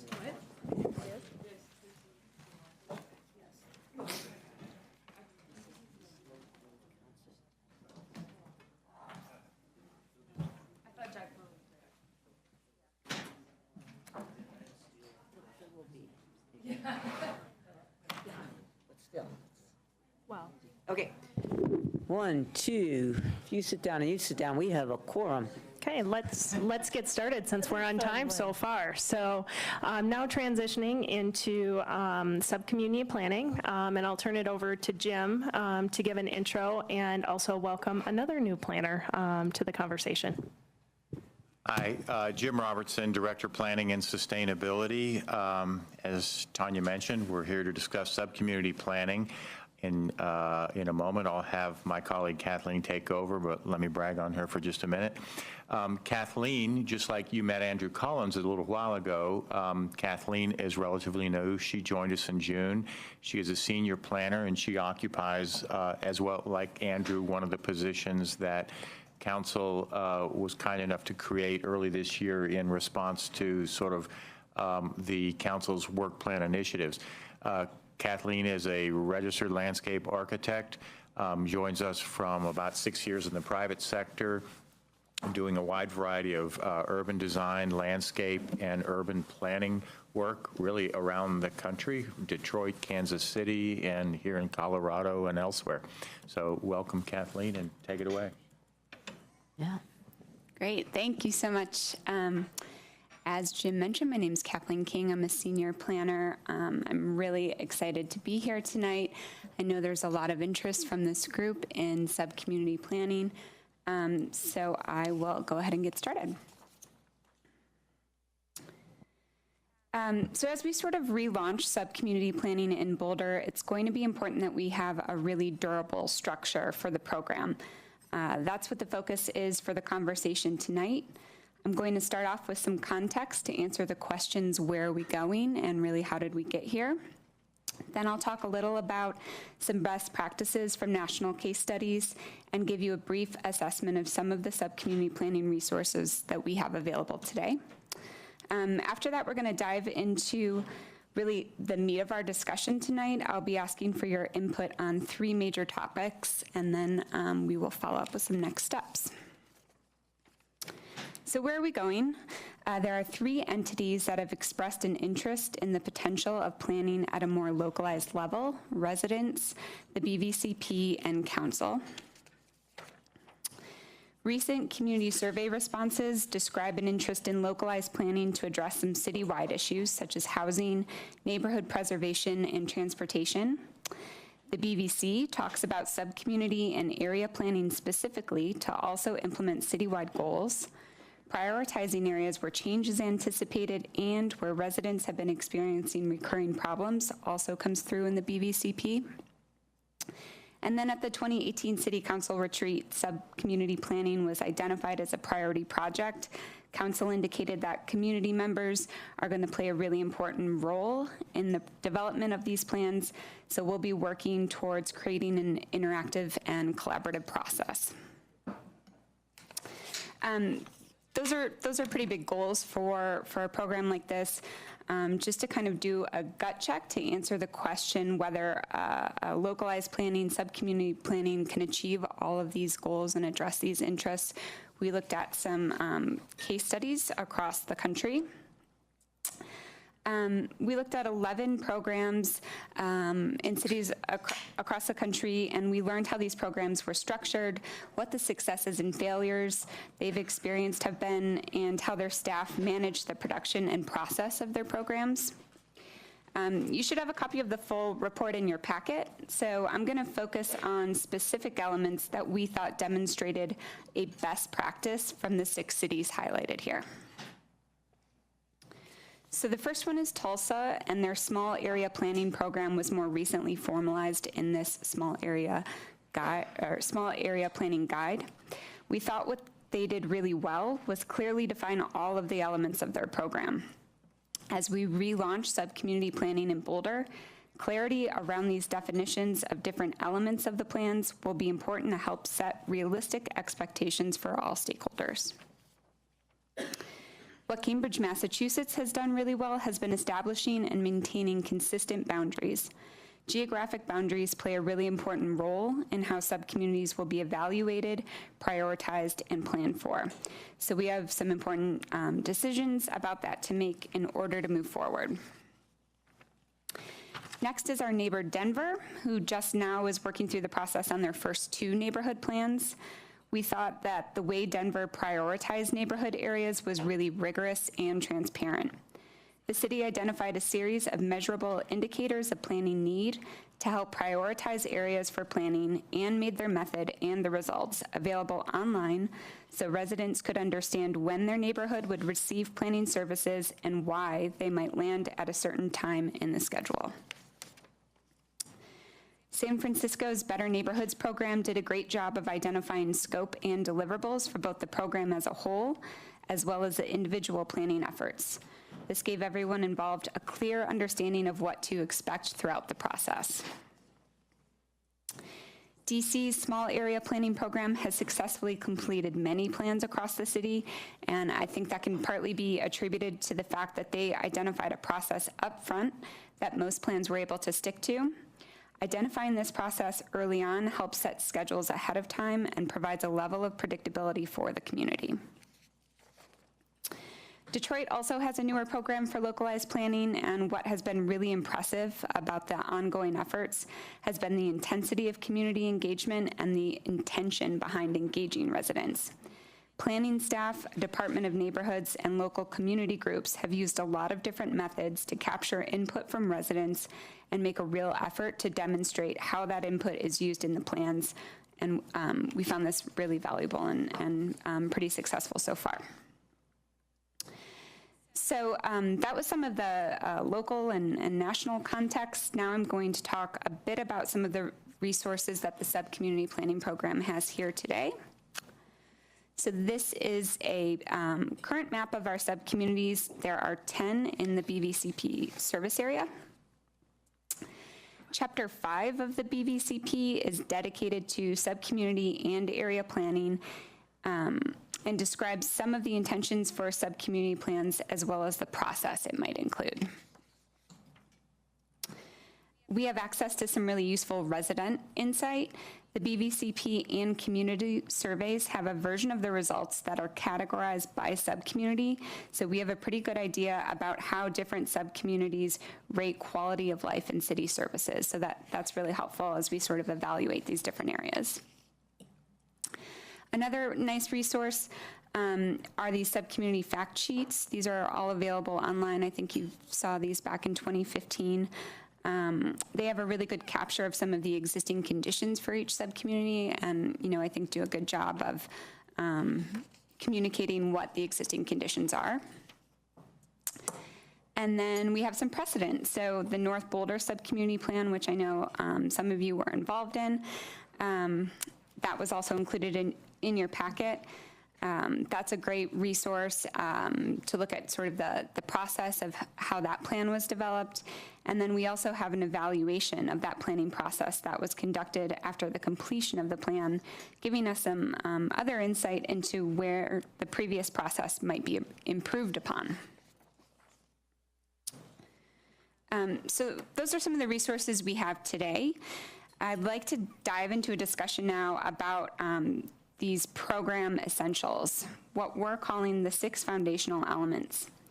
We believe that to set this program up for success, it's important to establish greater clarity surrounding the topics of definitions, boundaries, prioritization criteria, scope and deliverables, schedule and phasing, as well as community engagement. So tonight we're going to focus on the first 3, definitions, boundaries, and prioritization. I anticipate that the input we receive tonight will help us formulate recommendations surrounding the other 3 elements, and we hope to come back in a couple of months to discuss those. The way that I'm sort of hoping this session will work is I'm going to walk through some of our recommendations first surrounding definitions and then open up the conversation.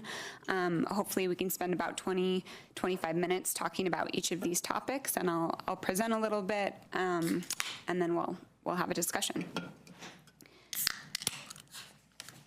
So first, we want to get clarity around some definitions. What is a subcommunity? So the existing definition, and this is from the Comprehensive Planning webpage, says that subcommunities are distinct areas within the service area of the city as defined by physical boundaries such as roads and parks. So we're proposing a revision to this that says a subcommunity is an area within the service area of the city that is defined by physical boundaries such as roads and topography and census tracts. Each subcommunity has distinct and commonly shared physical, natural, and social characteristics. So what is a subcommunity plan? The existing definition says that subcommunity and area planning bridges the gap between the broad policies of the comprehensive plan and site-specific project review. So this says what both subcommunity and area plans do, but not precisely what they are or how they can be distinguished. We're proposing the revision, a subcommunity plan is a tool for residents, landowners, business owners, city officials, and city staff that communicates expectations about the future of a subcommunity and guides decision-making about preservation and change over a 15-year horizon. So this revision is really trying to capture both what it is and how it may be used in the future. We also want to propose distinguishing between subcommunity and area plans. We think these are actually distinct tools and they may have different outcomes, so we want to be a little bit more clear about that. So some of the proposed distinctions are surrounding scale. A subcommunity plan really is intended to address one of 10 subcommunity regions, and those range in size from 500 to 10,000 acres. Whereas an area plan addresses a group of adjacent parcels or corridor ranging in size from around 10 to 200 acres.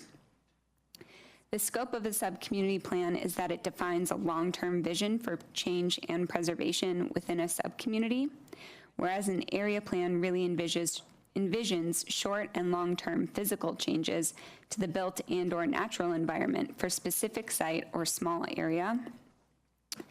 The impetus for planning for a subcommunity plan is that the subcommunity meets criteria defined for subcommunity planning and has been identified by a predetermined schedule, and we'll talk a little bit more about that later. Whereas an area plan, the impetus for planning is that opportunity sites or key issues arise that require a city planning process. The pursuit of an area plan for a particular site or corridor may be a recommendation included in a subcommunity plan. And then the planning horizon for a subcommunity plan is 15 years, which is the same for the BVCP.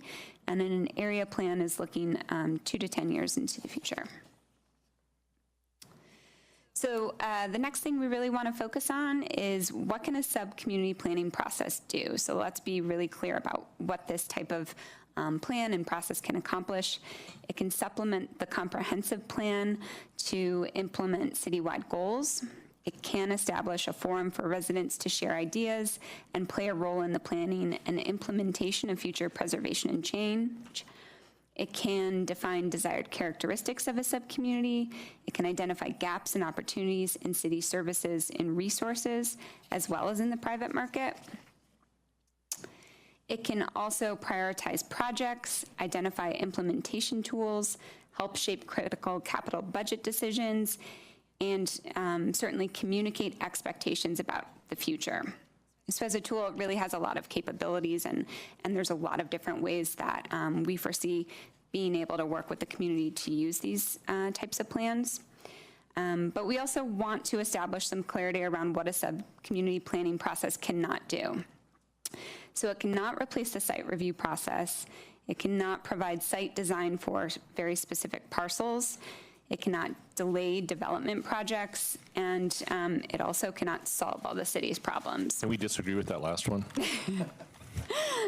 It really could. It could. It really could. Well, I think what we're trying to say is that, you know, this is not going to be a silver bullet for every citywide initiative, but it's one of the tools that we can use to implement some of these citywide goals. So here's the first question. Does council agree that these definitions capture the intent and purpose of subcommunity planning in Boulder? So again, 20 to 25 minutes, and all the input I can get is really helpful. Okay. I have a question. A question about the question? I have a question about the definitions. Okay. All right. So So these definitions are basically making a change in the Boulder Valley Comprehensive Plan, are they? Or how do they get incorporated into that? Because if we change them without changing the comp plan, then they're out of sync. I'll take a shot at that. Kathleen may want to kick me under the table or add to my answer. I think what we are proposing now is that these would be operational definitions as we move forward with sub-community planning and also inform, of course, our area planning efforts.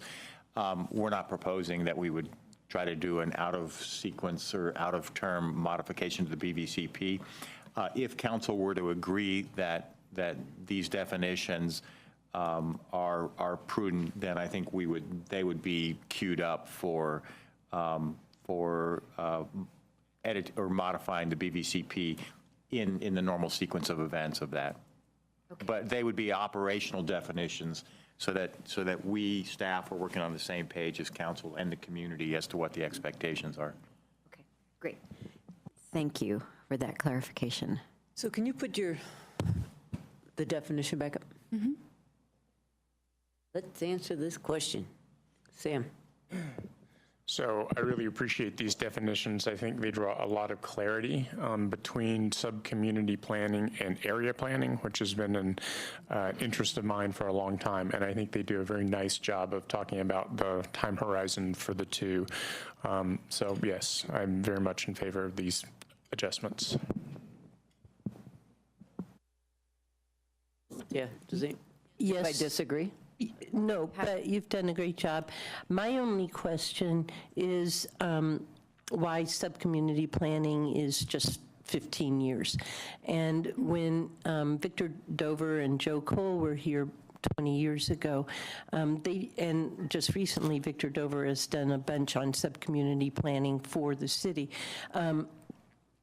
But back 20 years ago, Victor always talked about it being like a 50-year horizon or something like that, and so that it's not changing. And it just, the question I have is why we would want to limit it to 15 years and not more on the 30, 50-year timeline. I know things change sometimes unexpectedly, but the other question is, if it's just 15 years, and we're going to get to this question later, do we want to keep it at 10 subcommunities? But right now we're at 10 subcommunities.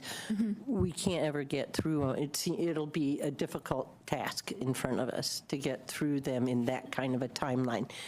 So that's just a question. It's not a criticism. I'm just wondering if we could extend that timeline. Yeah, and Jim and I actually just had that conversation yesterday about, is that really the right time frame? That's what's outlined in the comp plan today in Chapter 5 about sub-community planning. But I think we're certainly interested in looking further into the future. Yeah. And also identifying sort of a cycle of updates for each of the sub-community plans. Yep. Thank you. If I could just elaborate, and I totally agree with what Kathleen just said, and I appreciate your comment, Lisa. I think it perhaps goes without saying, but I'll say it anyway, that in the context of a sub-community plan, I think everybody would both want to be and need to be cognizant that we are talking about issues that may have a durability, if you will, much longer than 30 years. For example, if you're talking about a connections plan in an area that where our street grid has been, deeply interrupted and suffers from a lack of connectivity. Recommendations about connectors and so forth, those are decisions that last way beyond 15 years. And I think we would want to be cognizant about those types of decisions, even though nominally, if you will, they have a sort of a renewal span of 15 years. Great. Okay. Mary, and then Aaron. So I actually had some suggestions that I wanted to make on some of these definitions. And the first one, by the way, I think the definitions are great. And I just saw some questions that I want to ask my colleagues, see if they're open to this. On page 25 of the packet, where we're starting with the definition, the proposed revision for the sub-community plan. to, where it says preservation and change right there near the end, to consider adding the word evolution, so that it would be preservation, evolution, and change, or maybe replace change with evolution. I just think that evolution is more of, that's what happens. Things evolve, hopefully, as opposed to, just change for change's sake. Mary, what line are you on? Are you looking at the definition of subcommunity? Yeah, I'm on Yeah, page. here we go. Right. No. It's at the top No, of the the other one. page. Right. Preservation and change over at 15. Is it in our packet? Are you looking at? Yeah, it's in our packet. But it's also that It's one also on right the there. screen. Oh, sorry. Okay. Well, I was looking at my packet, so So what page in your packet? 25. Evolution implies that we're going someplace. Well, I Which just is think, nice. It's a I nice think thought. evolution implies that it's, that you're going somewhere as opposed to just, getting a 10,000 square foot house instead of getting smaller ones. So, so that's one proposal I wanted to make. And then the other one is that, we just went through this whole community resilience project, and it wasn't mentioned in any of the definitions anywhere, so maybe adding a reference to that a sub-community plan is a tool for residents and that communicates expectations, and maybe add somewhere that and builds community resilience or something like that, just to make sure that we incorporate, because we're trying to incorporate resilience into everything that we do. So I thought maybe in the definition would be a good place. So those are a couple of suggestions. And in the proposed explanation in table format, that's on page 26 in the table. I had a question about area plans, and I'm remembering the single area plan that happened at the junior academy that probably should have incorporated a larger area, and so I'm kind of averse to single parcel area plans. So I was just wondering if we want to say that, single parcel area plans, either we don't do them or they have certain conditions. I don't know. So I'm just throwing that out there. Can I piggyback on that? Yeah, please. Because I had a very similar thought, and I noticed that in your area plan scale, you said a group of adjacent parcels or a corridor. But then in the scope, it talks about a specific site or small area. And site, to me, maybe sounds like one parcel. And I agree with Mary, I don't think that's a good thing for an area plan. But then the next one down references an area plan for a site or a corridor. Could we say small area or corridor instead of site or small area? Yeah, and I had under scope, I actually crossed out specific site because I don't think that's a good idea to have area plans. Yeah, so maybe remove the word site and get to the point that it's a small area or a corridor. Does that sound reasonable? Yeah. And then under boundaries, I just had more of a question where you say, where you're listing, is it important that areas within a subcommunity share any of the following characteristics? I guess you're asking about boundaries, and I'm trying to remember. I think we're going to. Yeah, we're going to go into that. Into that next, absolutely. So those are the two things, or the things that I had with respect to the definitions. Great, thanks. Aaron?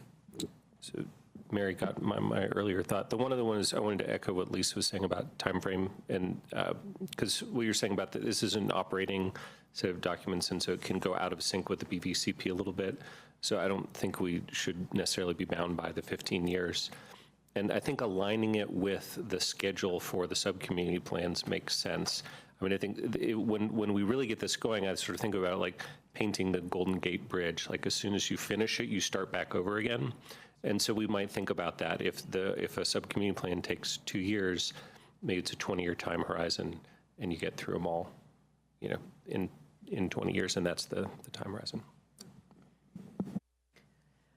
I think this is, I agree with what's being said. I think this looks good. The one question I had about it is subcommunity. If you could go to that one. Commonly shared physical, natural, and social characteristics. There's something about commonly shared social characteristics that gave me pause.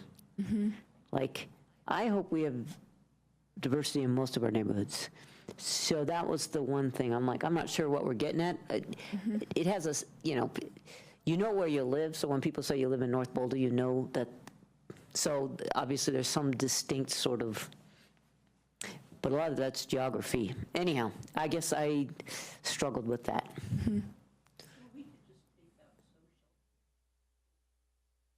I would hope we don't have one subcommunity that is completely the same. Yeah. Just what you Well, said. that or So, maybe we so can- I would just take out the social characteristics, something like that. And maybe there's another way to say whatever it is you want to say. Has a sense of self, fine, but I hope is not homogeneous.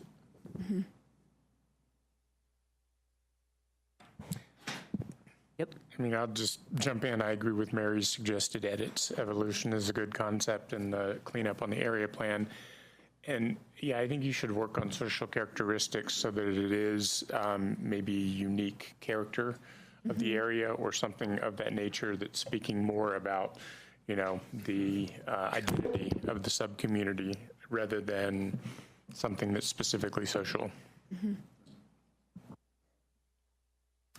Okay, is there anything else on this part? Okay. Great. Okay, we will move on to boundaries. So the current boundaries have evolved over time. There's a more detailed report included in the packet, but the original boundaries were for 5 subcommunities and were based on topography and some ideas about neighborhood access to services and resources. In the late 80s and early 90s, they were revised to include 9 subcommunities and align more with roads and census tracts. And then today there are 10 subcommunities as part of the 2015 BVCP. Central Boulder was divided into 2 separate subcommunities, Central and Central University Hill.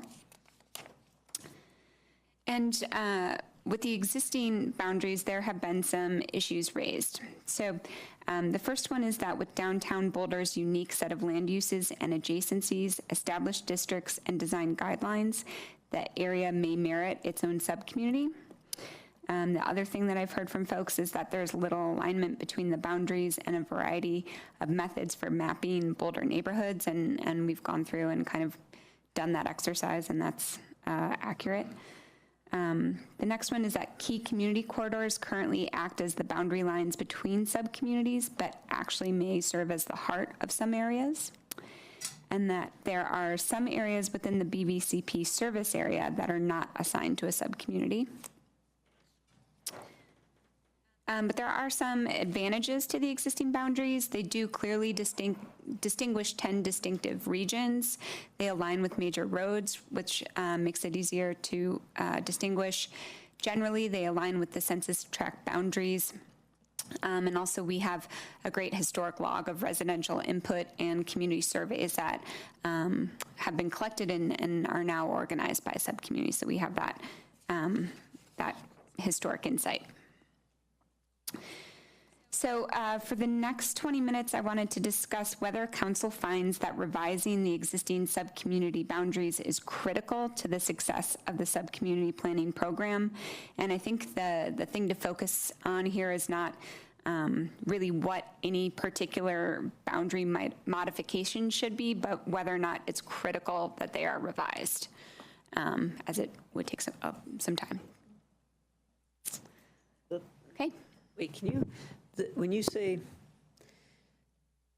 I mean, I know it's not, well, how much time does it take to change the boundaries in your mind? Well, I think it's not the drawing of the lines that takes time, it's gaining consensus over changing lines on the map that I anticipate would be challenging at this point.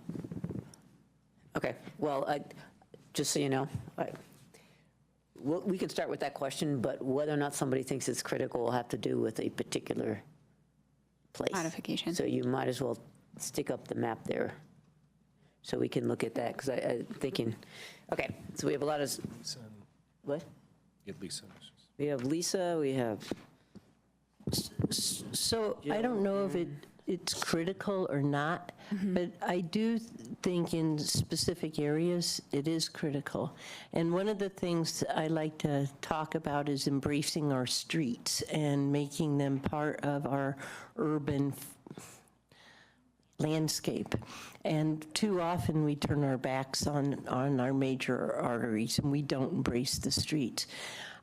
So one place that I think is important to look at is we've been talking a lot about the Arapahoe corridor, and honestly, both sides of that street work together, but it's the boundary for, I think, East Boulder and Southeast Boulder. And I think we need, it would be helpful, and if we could take the boundary of that particular one a little bit farther south of Arapahoe, and maybe a little bit, well, Sam can I bring this up, or? So Sam and I were talking today, and we were talking about maybe we want to do one new sub-community, and that, I don't know what you would call it, but East Boulder. I know we already have East Boulder, but I would think that the boundaries of that could be a little bit west of 55th Street. 55th Street is another street where you have basically industrial, commercial, and office kind of looking at each other on either sides of the street. Those should be working together instead of being in a separate sub-community. And I think there's some potential there for a sub-community. So, but I think if you go to North Boulder, we cut it off pretty much at Iris, and that worked in most places. But if we had cut it off at Broadway, that would have handicapped us in terms of embracing the street and looking at both sides of the street. So, okay, we have Jill, Aaron, and Sam. Jill, oh. Hello, Jill. So Can you put the map up? Lisa, Yes. that this could be part of what you're saying, actually. So I think we're kind of together on this, and so. But the bottom line is, for me, I just think that the East Boulder and the Southeast Boulder sub-communities are way too big and broad, and those are areas that are ripe for quite a lot of change in the future, and that we should be a little bit more careful. And I like what you said, I like what Lisa said, but I think we should be more careful on how we define those, especially by, areas. I know big office parks, we might be looking at rezoning for housing. Where are the neighborhoods within there? That's just my comment. Aaron. Yeah, people have raised important points. I feel like the one place where our current boundaries really falls down is Arapahoe. That I think all the other major corridors are like together within one sub-community, or they're not a corridor. Like Highway 36 is a clear dividing line. That's not a corridor that you need to unite both sides of. And Arapahoe really is. And so I feel like that's the place where we need to change things somehow. And whether that's extending East Boulder boundaries down south some, perhaps, or maybe it's the creation of an additional sub-community. Like you could imagine, for example, a new sub-community that was the office and industrial areas of East Boulder, and then another one that was the residential areas of East Boulder, another one that was the residential areas of Southeast Boulder. I don't know. I'm just making this up on the fly. But I feel like the Arapahoe Avenue question is the one that really needs to get solved in terms of our boundaries. So I'm in 100% agreement with what you all have said before. And I have thought about this for a while, and I think Lisa's idea of having an East Boulder that literally is the East Boulder starting just to the west of 55th Street, so that you're really tying Flatiron Park together with the commercial activity that's there and going south. I think we made a mistake during the Envision East Arapahoe process when we didn't bring the neighbors who use the retail and commercial spaces in on the conversation.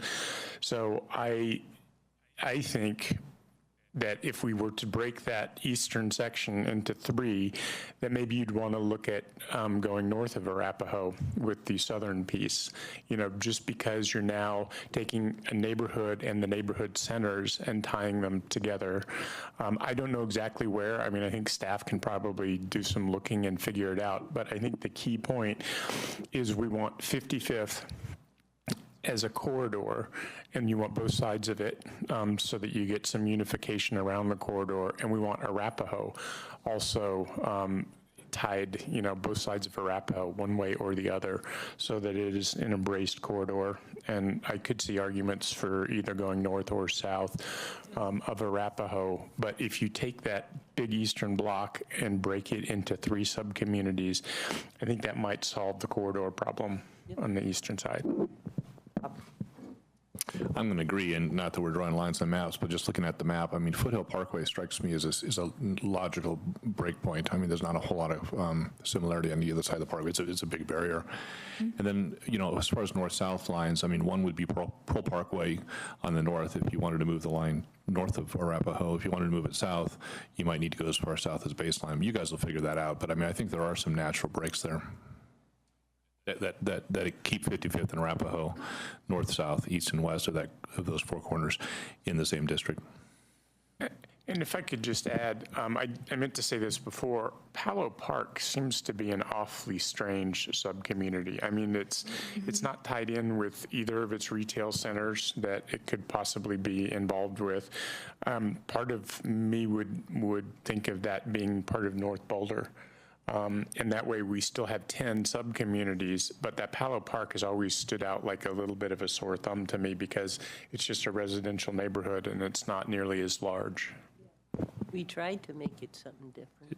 To be clear, we don't think the residents of Palo Park are a sore thumb. We love them all, but the shape of the neighborhood's a little weird. Although we're going to change the shape because we just added Mackenzie Junction. That's neither here nor there, but the shape is changing. Okay, so in terms of, I was kind of tracking, there's been several thoughts about dividing up East Boulder into three. What's the third part? So somebody just repeat. So the eastern part would extend just west of 55th. So it would be both the yellow and the purple, go a little west of 55th. And then what are currently Southeast Boulder and East Boulder, the parts to the west, you would just extend the boundary either to the south across Arapahoe or to the north across Arapahoe. The point being to include the Arapahoe corridor within a sub-community. Okay, so we're taking East Boulder and Southeast Boulder and making that into three, or no? You're just dipping into Southeast Boulder? The eastern side would be all along the east side of 55th, so both all the way down. Yellow and the purple. Yeah, see, okay. May I offer up a next step on this, which would be, Kathleen mentioned we've identified these 6 foundational elements that we feel like it's really key to get to have the durability and successful program over the duration of a sub-community planning program. The 6 sort of foundational elements. We're focusing on the first 3 of those, and our hope was that we could come back to you literally in a couple months. It'd probably be hopefully early in 2019, to discuss the other 3. We could take, on this one issue, which you've honed in on having to do with Arapahoe and 55th, we could take a little bit of time without getting deep into the planning itself, but taking into account what you've talked about tonight and applying just sort of planning expertise to come back to you with at least if you will, straw man in terms of identifying what that might look like. Good idea. Okay. Was that the only boundary issues? I just wanted to make a suggestion on where you're asking, is it, what I was going to bring up earlier. Sure.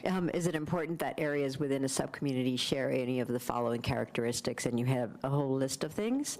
And in these lists, whether it's under A or B or C, nothing mentions community relationships. And I know that there can be community relationships across a boundary, and yet you're divided in different sub-communities. So I just want to make sure that we're addressing things like, for example, when Washington Village was getting built, and there was talk about, well, there's no park close by, and people would say, yes, there is. There's North Boulder Park. But to get to North Boulder Park from that neighborhood, you have to cross Broadway. So, you know, that even though they're in the same sub-community, to say that North Boulder Park is accessible by folks that live on the east side of Broadway doesn't make sense. And to me, that's kind of a community relationship sort of thing. But, you know, to just be cognizant as things are looked at, to look at how these relationships are or are not built across boundaries, and should they be, or just to be cognizant of that.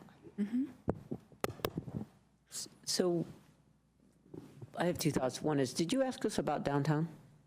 Are we supposed to be, whether it should be distinct? They did in the memo, but you're not asking us now. Well, I guess that would be part of, is it critical to separate downtown out of central Boulder? Do people have thoughts on that? Okay, go ahead. I was just going to ask, what's your definition of downtown? Or I guess that's maybe a little circular, but I mean, what was your concept of downtown? So I go by the boundaries that are drawn in different documents. So we have design guidelines for downtown. Those are kind of the boundaries that I was looking at. Okay, remind me again what those boundaries are. It's typically the caged boundaries, which I don't know off the top of my head, but is what we refer to as the downtown proper. And I think that's what most of the downtown design guidelines are based off of. So I guess my only feedback on that is, I mean, we spent some time this year, and I think we'll spend some more time on talking about East Pearl. I mean, as far east as probably Folsom, and Cajun, I think, ends quite a bit before that. It does, yeah. And so, I mean, I'd be happy to have a discussion around downtown as a sub-community, but I think we'd have to be really thoughtful about what that means, because if we're talking 15 or 20 years, I mean, I think 15 or 20 years from now, we'll think of downtown, including Pearl in the 20s, well into the 20s. I mean, that's what some of the things we're talking about right now. And so I think we'd want to be pretty expansive with our definition of downtown if we're going to make that a sub-community. So I went through, I think it was 1997 when we had the downtown design guidelines and that whole community process. And that was a very rich process, and that included all the, I don't know all, but a significant number of the business owners downtown, but also as well the contributing neighborhoods. And I think those contributing, one of the things I think is so valuable about sub-community planning is it gets the businesses and the residents and these different groups all talking with each other, and they're all part of this one sub-community, and everybody owns that, right? And so I think I'm not too excited about cutting downtown out of the neighborhoods, because I think those neighborhoods and downtown businesses have a very special relationship that goes back and forth. And I think it's really important that they keep that conversation going for both parties. I have Sam and then Aaron. I totally agree with Lisa on this one. I mean, I think we plan the downtown in a kind of unique way, right? We have design guidelines, we have a bid down there. You know, it's got a lot of structure to it, the way it is. And so for the sub-community planning process, I think one of the roles of downtown is, like, I live in Whittier, right? And so I routinely walk or bike to downtown, and I feel like it's kind of part of the neighborhood in a way. And I bet people to the west probably feel the same way. So, I mean, it seems to me like a good function of sub-community planning would be making sure that the downtown is serving the neighborhoods in, you know, kind of the way the neighborhoods look ahead for the next 20 years that are nearby. So I would keep Central Boulder together and not set downtown as a separate sub-community. And it was called the Downtown Alliance. I have Aaron, and then Mary, and then Cindy. Yeah, I agree. But if we were to look at some portion of downtown as some separate thing, the KJ area is way too small. It would need to be a larger business district. But I agree. I would just leave it in Central Boulder. And I would just say that that's a perfect example of the community connections I was talking about. Lives downtown. And I would agree as well, and I was on that design group, and I've always wondered what the hell happened to the designs. Because we had a pyramidal design where it was supposed to be at Broadway, and Pearl was supposed to be the high point, and then it feathered out into the neighborhoods getting lower, and one looks at that skyline, it's not like that at all.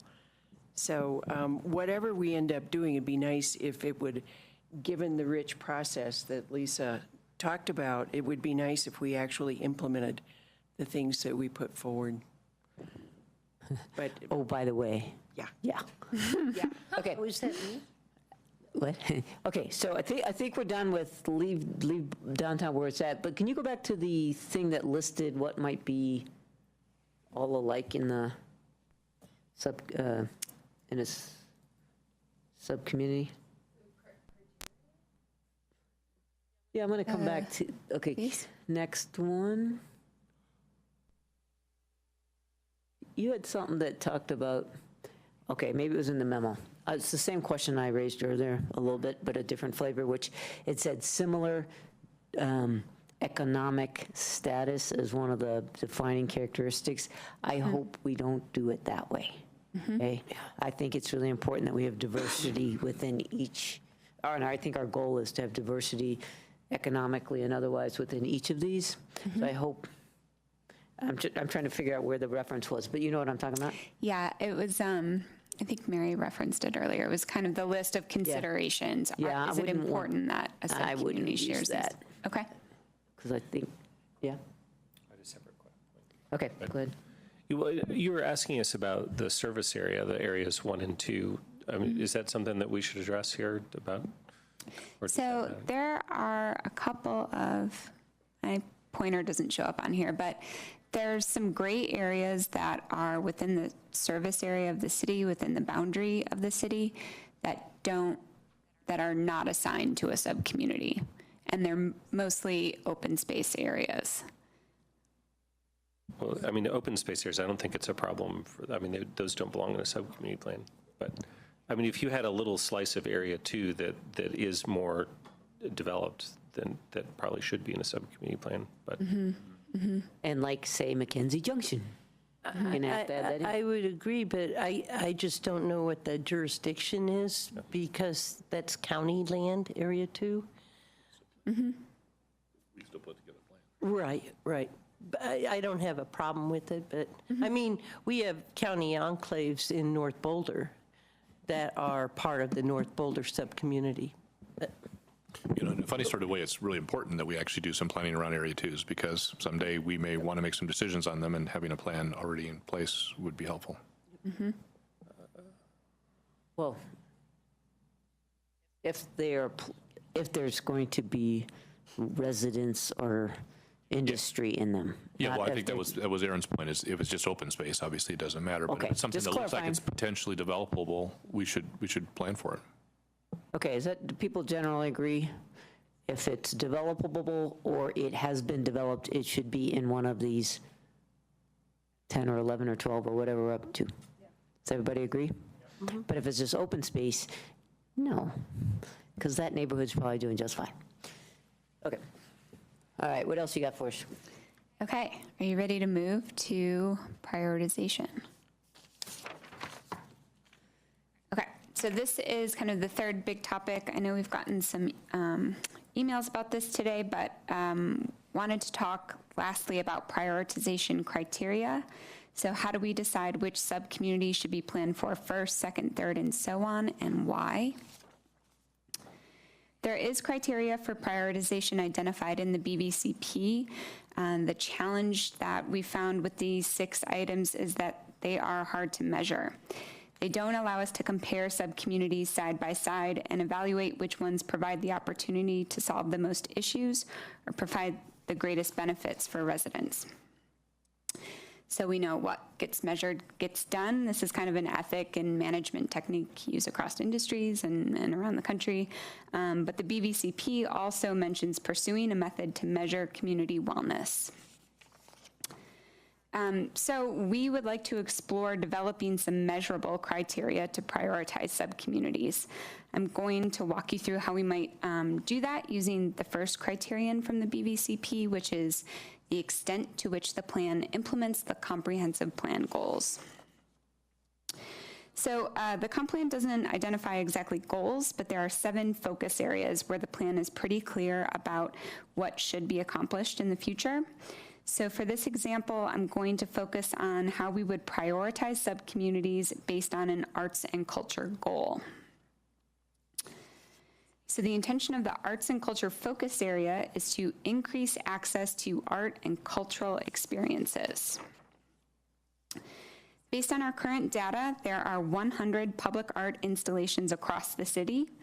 We can look at an inventory of how many are within each subcommunity, and this is great information, but what we really want to know is how accessible are these art pieces to our residents? How many people can access public art within a 15-minute walk from their home? So using GIS, we mapped and calculated access to public art across the city and found that citywide, 75% of residents are within a 15-minute walk of public art. And that's really a pretty good statistic. But there are a couple of subcommunities that are below average. Gun Barrel, Southeast, and South Boulder do not meet the citywide average for access to public art. So, just as an example, if we were to use this measure as one of the criteria, Gun Barrel, South, and Southeast subcommunities would move up the list for planning services.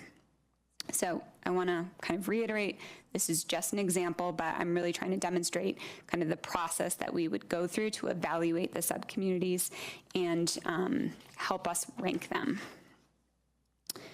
So we would like to take some of the other citywide goals and identify metrics and measurable criteria to help us prioritize subcommunities for planning and build out a full schedule for the program. So the next question is, does council agree with the approach to use measurable criteria for subcommunity prioritization for planning? I have a question. Do you guys have questions? Okay, you have an opinion. Hang. I'm trying to remember what I've read, and I can't find the right page, but some of these you would weigh more than others. Yeah, I think so. Some would be more important. Yeah, it would be a weighted ranking. So I'm trying to think of an example. So if we determined that access to art was the most important thing for prioritizing subcommunities, the way that ranking would sort of apply would the Gun Barrel, South, and Southeast Boulder would get a higher weight based on that criteria. Well, I just meant, what if it was our 5th most important goal? And if, so you're going to weight art, and then you'll weight the results, or okay. Yes. I just want to make sure that would be a part of it. Okay, I saw Bob, and then who else? It was Jill, Bob, Jill, Sam. Well, I think measurements are admirable. I think there's a risk of false precision here, right? Because I think we're going to be tempted sorely to to back into the answer. I mean, I think if you polled us right now, we would probably have a pretty unanimous view on what would be first, second, and third, and fourth. And then we could take your criteria and we could say, and we could weight the things that would get that to the top of the list and de-weight the ones. And so, I think it's going to be a lengthy exercise that's going to result in the same answers. So, I mean, I think a better question is, what do you guys want to do first, second, and third? I mean, these are 2-year-long projects, right? And so I think you should pull council and say, what's first, what's second, what's third. There's 6 years worth of work right there. And in 6 years from now, you're going to have completely different council, which is going to have different priorities. And the fourth and the fifth on the list may be different than what we would pick fourth and fifth on the list. So I guess I wouldn't advise spending a whole lot of time on weighting and measuring and so on and so forth, because we're going to be tempted to back into the answers that we want to get to. Bill? I think Bob just said what I was going to say much more directly and clearly, so I'll leave it at that. I was going to go through a couple of examples of where it would be difficult to measure, but I think Bob really got to the point. Sam, Lisa, Mary Aaron. So I think there's a lot of fascinating information that could come out of what you propose doing, like just the example with the art is interesting. So I think this is very useful on its own as more demographics within the sub-communities. In other words, you've got, some kind of characterizations of every sub-community, and having this data would be very useful. But I 100% agree with Bob. I have strong opinions about what needs to come next, mostly because of where we will probably see redevelopment the soonest, and that being probably the single biggest driver of if we don't get a sub-community plan in place, then we go forward with massive redevelopment. We haven't really done what we did in North Boulder.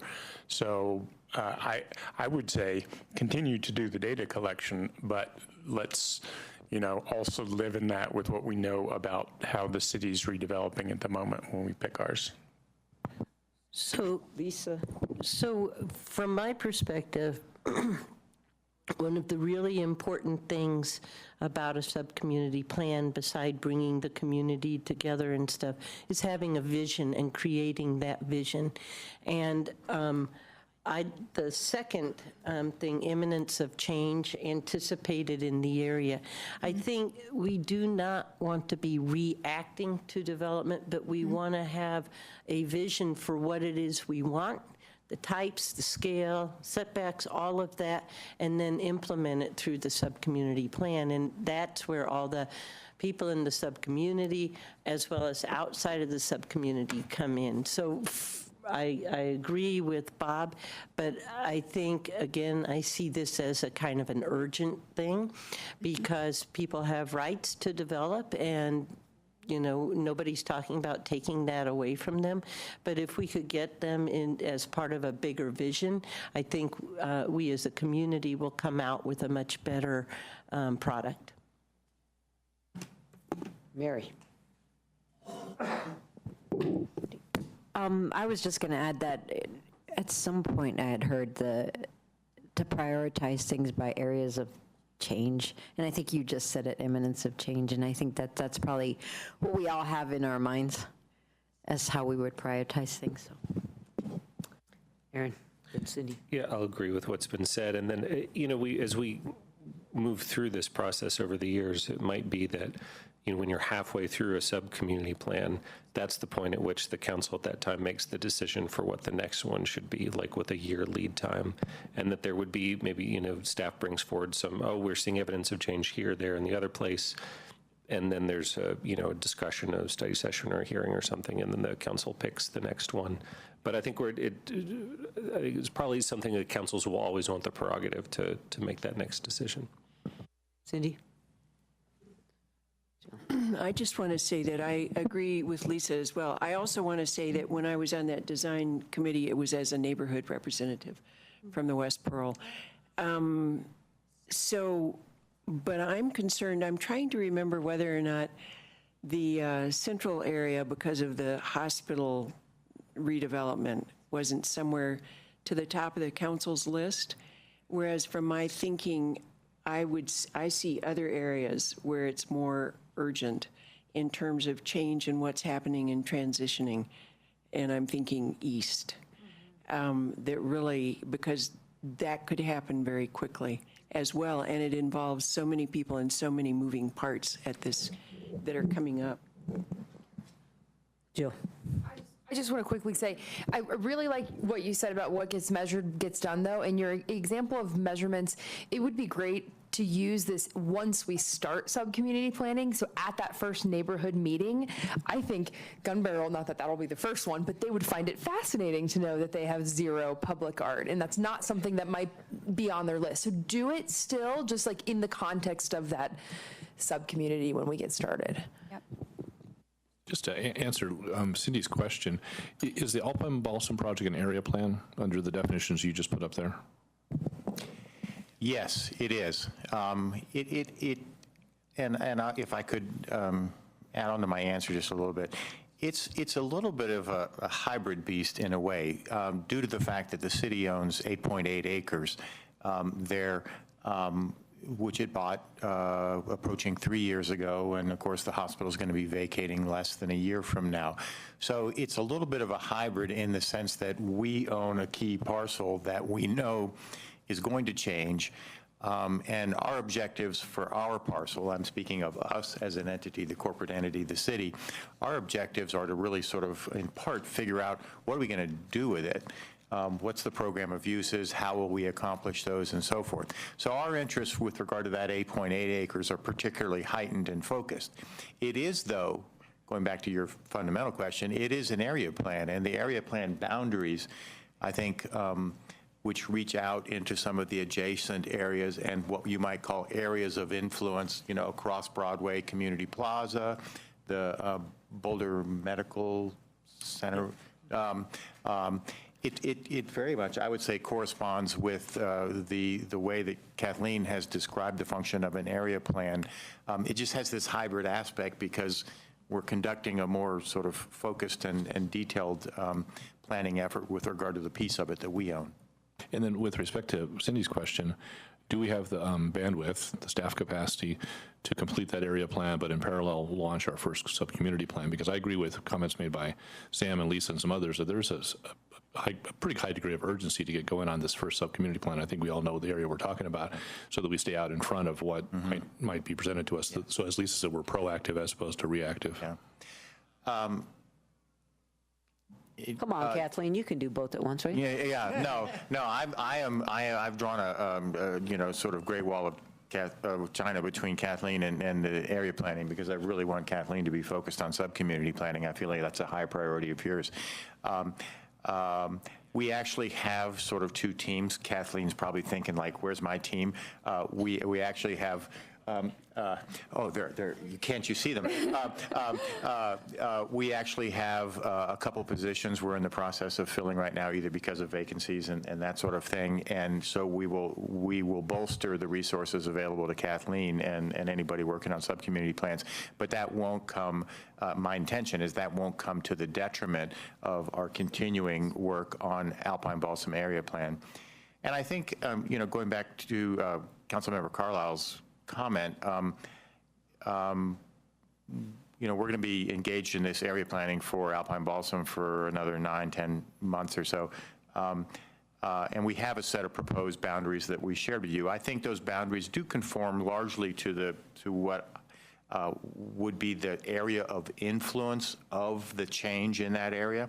Now, if there are other areas that the council feels or the community feels that are outside of our area plan, we need to think about that as we move forward. Okay, let me just clarify. So we're doing Alpine Balsam area plan. Meanwhile, Kathleen's getting on with the first sub-community plan as soon as we figure out the framework from which we will launch sub-community planning. That is correct. And everybody keeps talking about it, but not saying East Arapahoe, but is that you're thinking about the first, I mean, are we talking about it without talking about it? We should probably take some formal action there a little later, rather than just assume it right now. Well, no, I'm just curious about what we are and aren't saying here. Well, I mean, or One what option. what is staff assuming? Is there staff assuming anything? We have refrained from assuming what direction we will get from you on prioritization until we get that direction from you. I do, I would say I do have kind of a question about the idea of area of change and how, is everyone here on the same page about what an area of change is? So I just, sort of put together a couple of questions. Is it an area that the community would like to see change? Is it an area that has the potential to accommodate population growth, job growth? Or is it an area that's currently underperforming and we would like to see it either be serviced better or? What about an area that is changing? Sure. So whether we want it to or not is changing. That's usually. Right. That's, You can- and you- the number one. Okay. Yeah. And Mary? Well, we also have that corridor plan that we looked at a few weeks ago, so that's a big piece of what's happening there. So I know that when we were doing the other plan, I forget what it was called. Envision East Arapahoe, right? And people were very upset that, some folks were very upset that we didn't include the planning with it, that it was just a transportation plan. So it makes sense. But earlier this evening, we were also talking about changing boundaries there. So that makes it a huge project. So in terms of that, in terms of where you're headed, it sounds like first you guys want to finish establishing the foundation for sub-community planning, and you're coming back in a couple months with the other criteria and all the changes we've talked about so far. Like that's the next step? Right. And I was going to offer up that perhaps we don't need feedback from you, final feedback from you tonight on prioritization, which one's first, but maybe that when we come back, as I mentioned, we can come back to talk about these three other foundational elements, as well as I said, we could come back and combine what we've heard from you tonight with sort of just sound planning principles and bring back to you what this East Arapahoe area might consist of. Then you might be teed up at that point.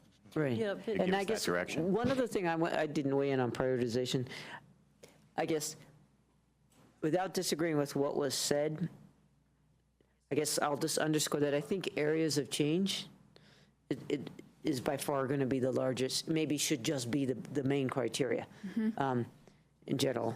I maybe disagree a little bit. Aaron, you talked about we should just pick on the year before they start. But I actually think that communities might want to, maybe that we want to have a first, second, at bat, on deck, et cetera, just so that there's a little bit, like people can gear up for it. So I might go a little deeper than just having one. Okay, that was my thought. All right, we have a queue. Sam, then Jill. So, yeah, I think the process Jim has suggested is exactly right. I don't think we need to pick which one yet. Who knows what's going to evolve over the next little while. I will just remind us that there was also some conversation, not just about the Broadway corridor plan and the hospital site itself, but also what's at the corner of Iris and Broadway, right? And so there could be a significant amount of redevelopment in the kind of north central Boulder. Isn't that part of the corridor I thought plan? it was part of the corridor. Isn't it still? Well, yes, but, again, we got ourselves in trouble, in my opinion, just doing a corridor plan in East Arapahoe. And so if we want to learn from that, that's the one thing I think we're going to have a tough decision to make about which one's going to be first and which one's second because of the imminence of change in both of those places and the discussions about the corridor in both of those places. So I just wanted to flag that I prefer to make that decision a little further down the road. Okay, I have Jill and then Aaron. Well, I was just following up on your questions about what is change. Could you go back to that slide?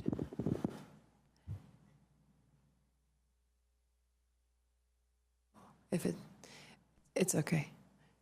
Got it.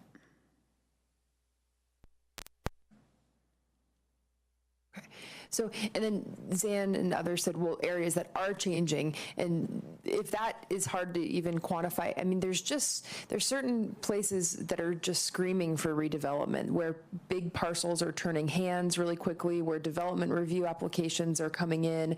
Those are the types of things we don't want to miss. You know, that's part of why this process is underway. And so, you know, you guys know better than anyone, but look for those places that are really ripe for redevelopment, 1970s buildings, that kind of thing. And then to get to your question about accommodate population growth, job growth, I mean, that to me is why we're doing the plan to begin with, right? So we wrap in and have that conversation at that time about whether we want it to hold more people or jobs or whatever.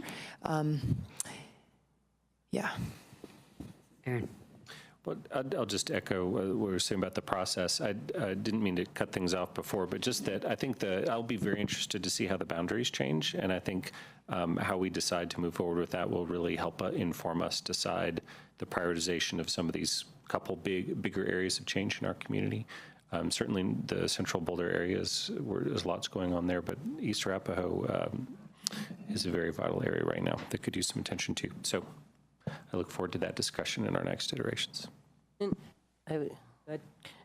I would pretty much ditto what Aaron said. I think the corridor is important, and I take what Sam said to try to include those surrounding neighborhoods.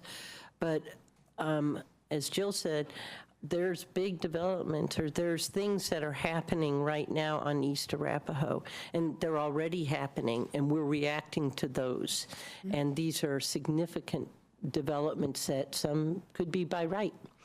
So I would like to have a vision, and so I guess it would be helpful for you to at least be working on both of these somehow, or you know, figure out how these two can move forward. And I agree with Suzanne about having them stacked up and maybe doing sub-parallel or something. Okay. What else? So those were the big three topics. Just the last thing is to let you know that next steps are going to be talking about scope and deliverables, schedule and phasing, and community engagement. Those are all really intertwined, and so we'll come back with some ideas about that, as well as some of the resolution of some of the topics that Jim mentioned. Okay. We are on the verge of finishing early. Don't we have a rule about that? We're not allowed to. We're not allowed to. So somebody, yeah, filibuster. Okay. Well, thank you. And Kathleen, welcome aboard.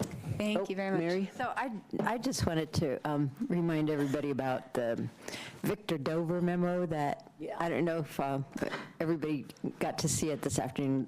Crystal sent it out, but there was a point in time when we were kind of getting laughs out about how many times we said Victor Dover in a meeting, but it hasn't happened for a while, and yet in looking through that memo, it's amazing how many of those things have come to pass or are starting. So again, kudos to staff for all that work. Yeah. Yeah, Thank this is you so fantastic. much. And we've all Thank you been for moving waiting it forward. years for this, so thank you. It's exciting. All right. Thank you. And we are adjourned.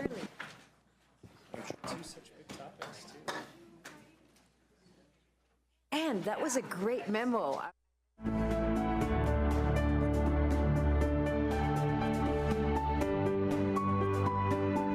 Live from Paris, en France 24.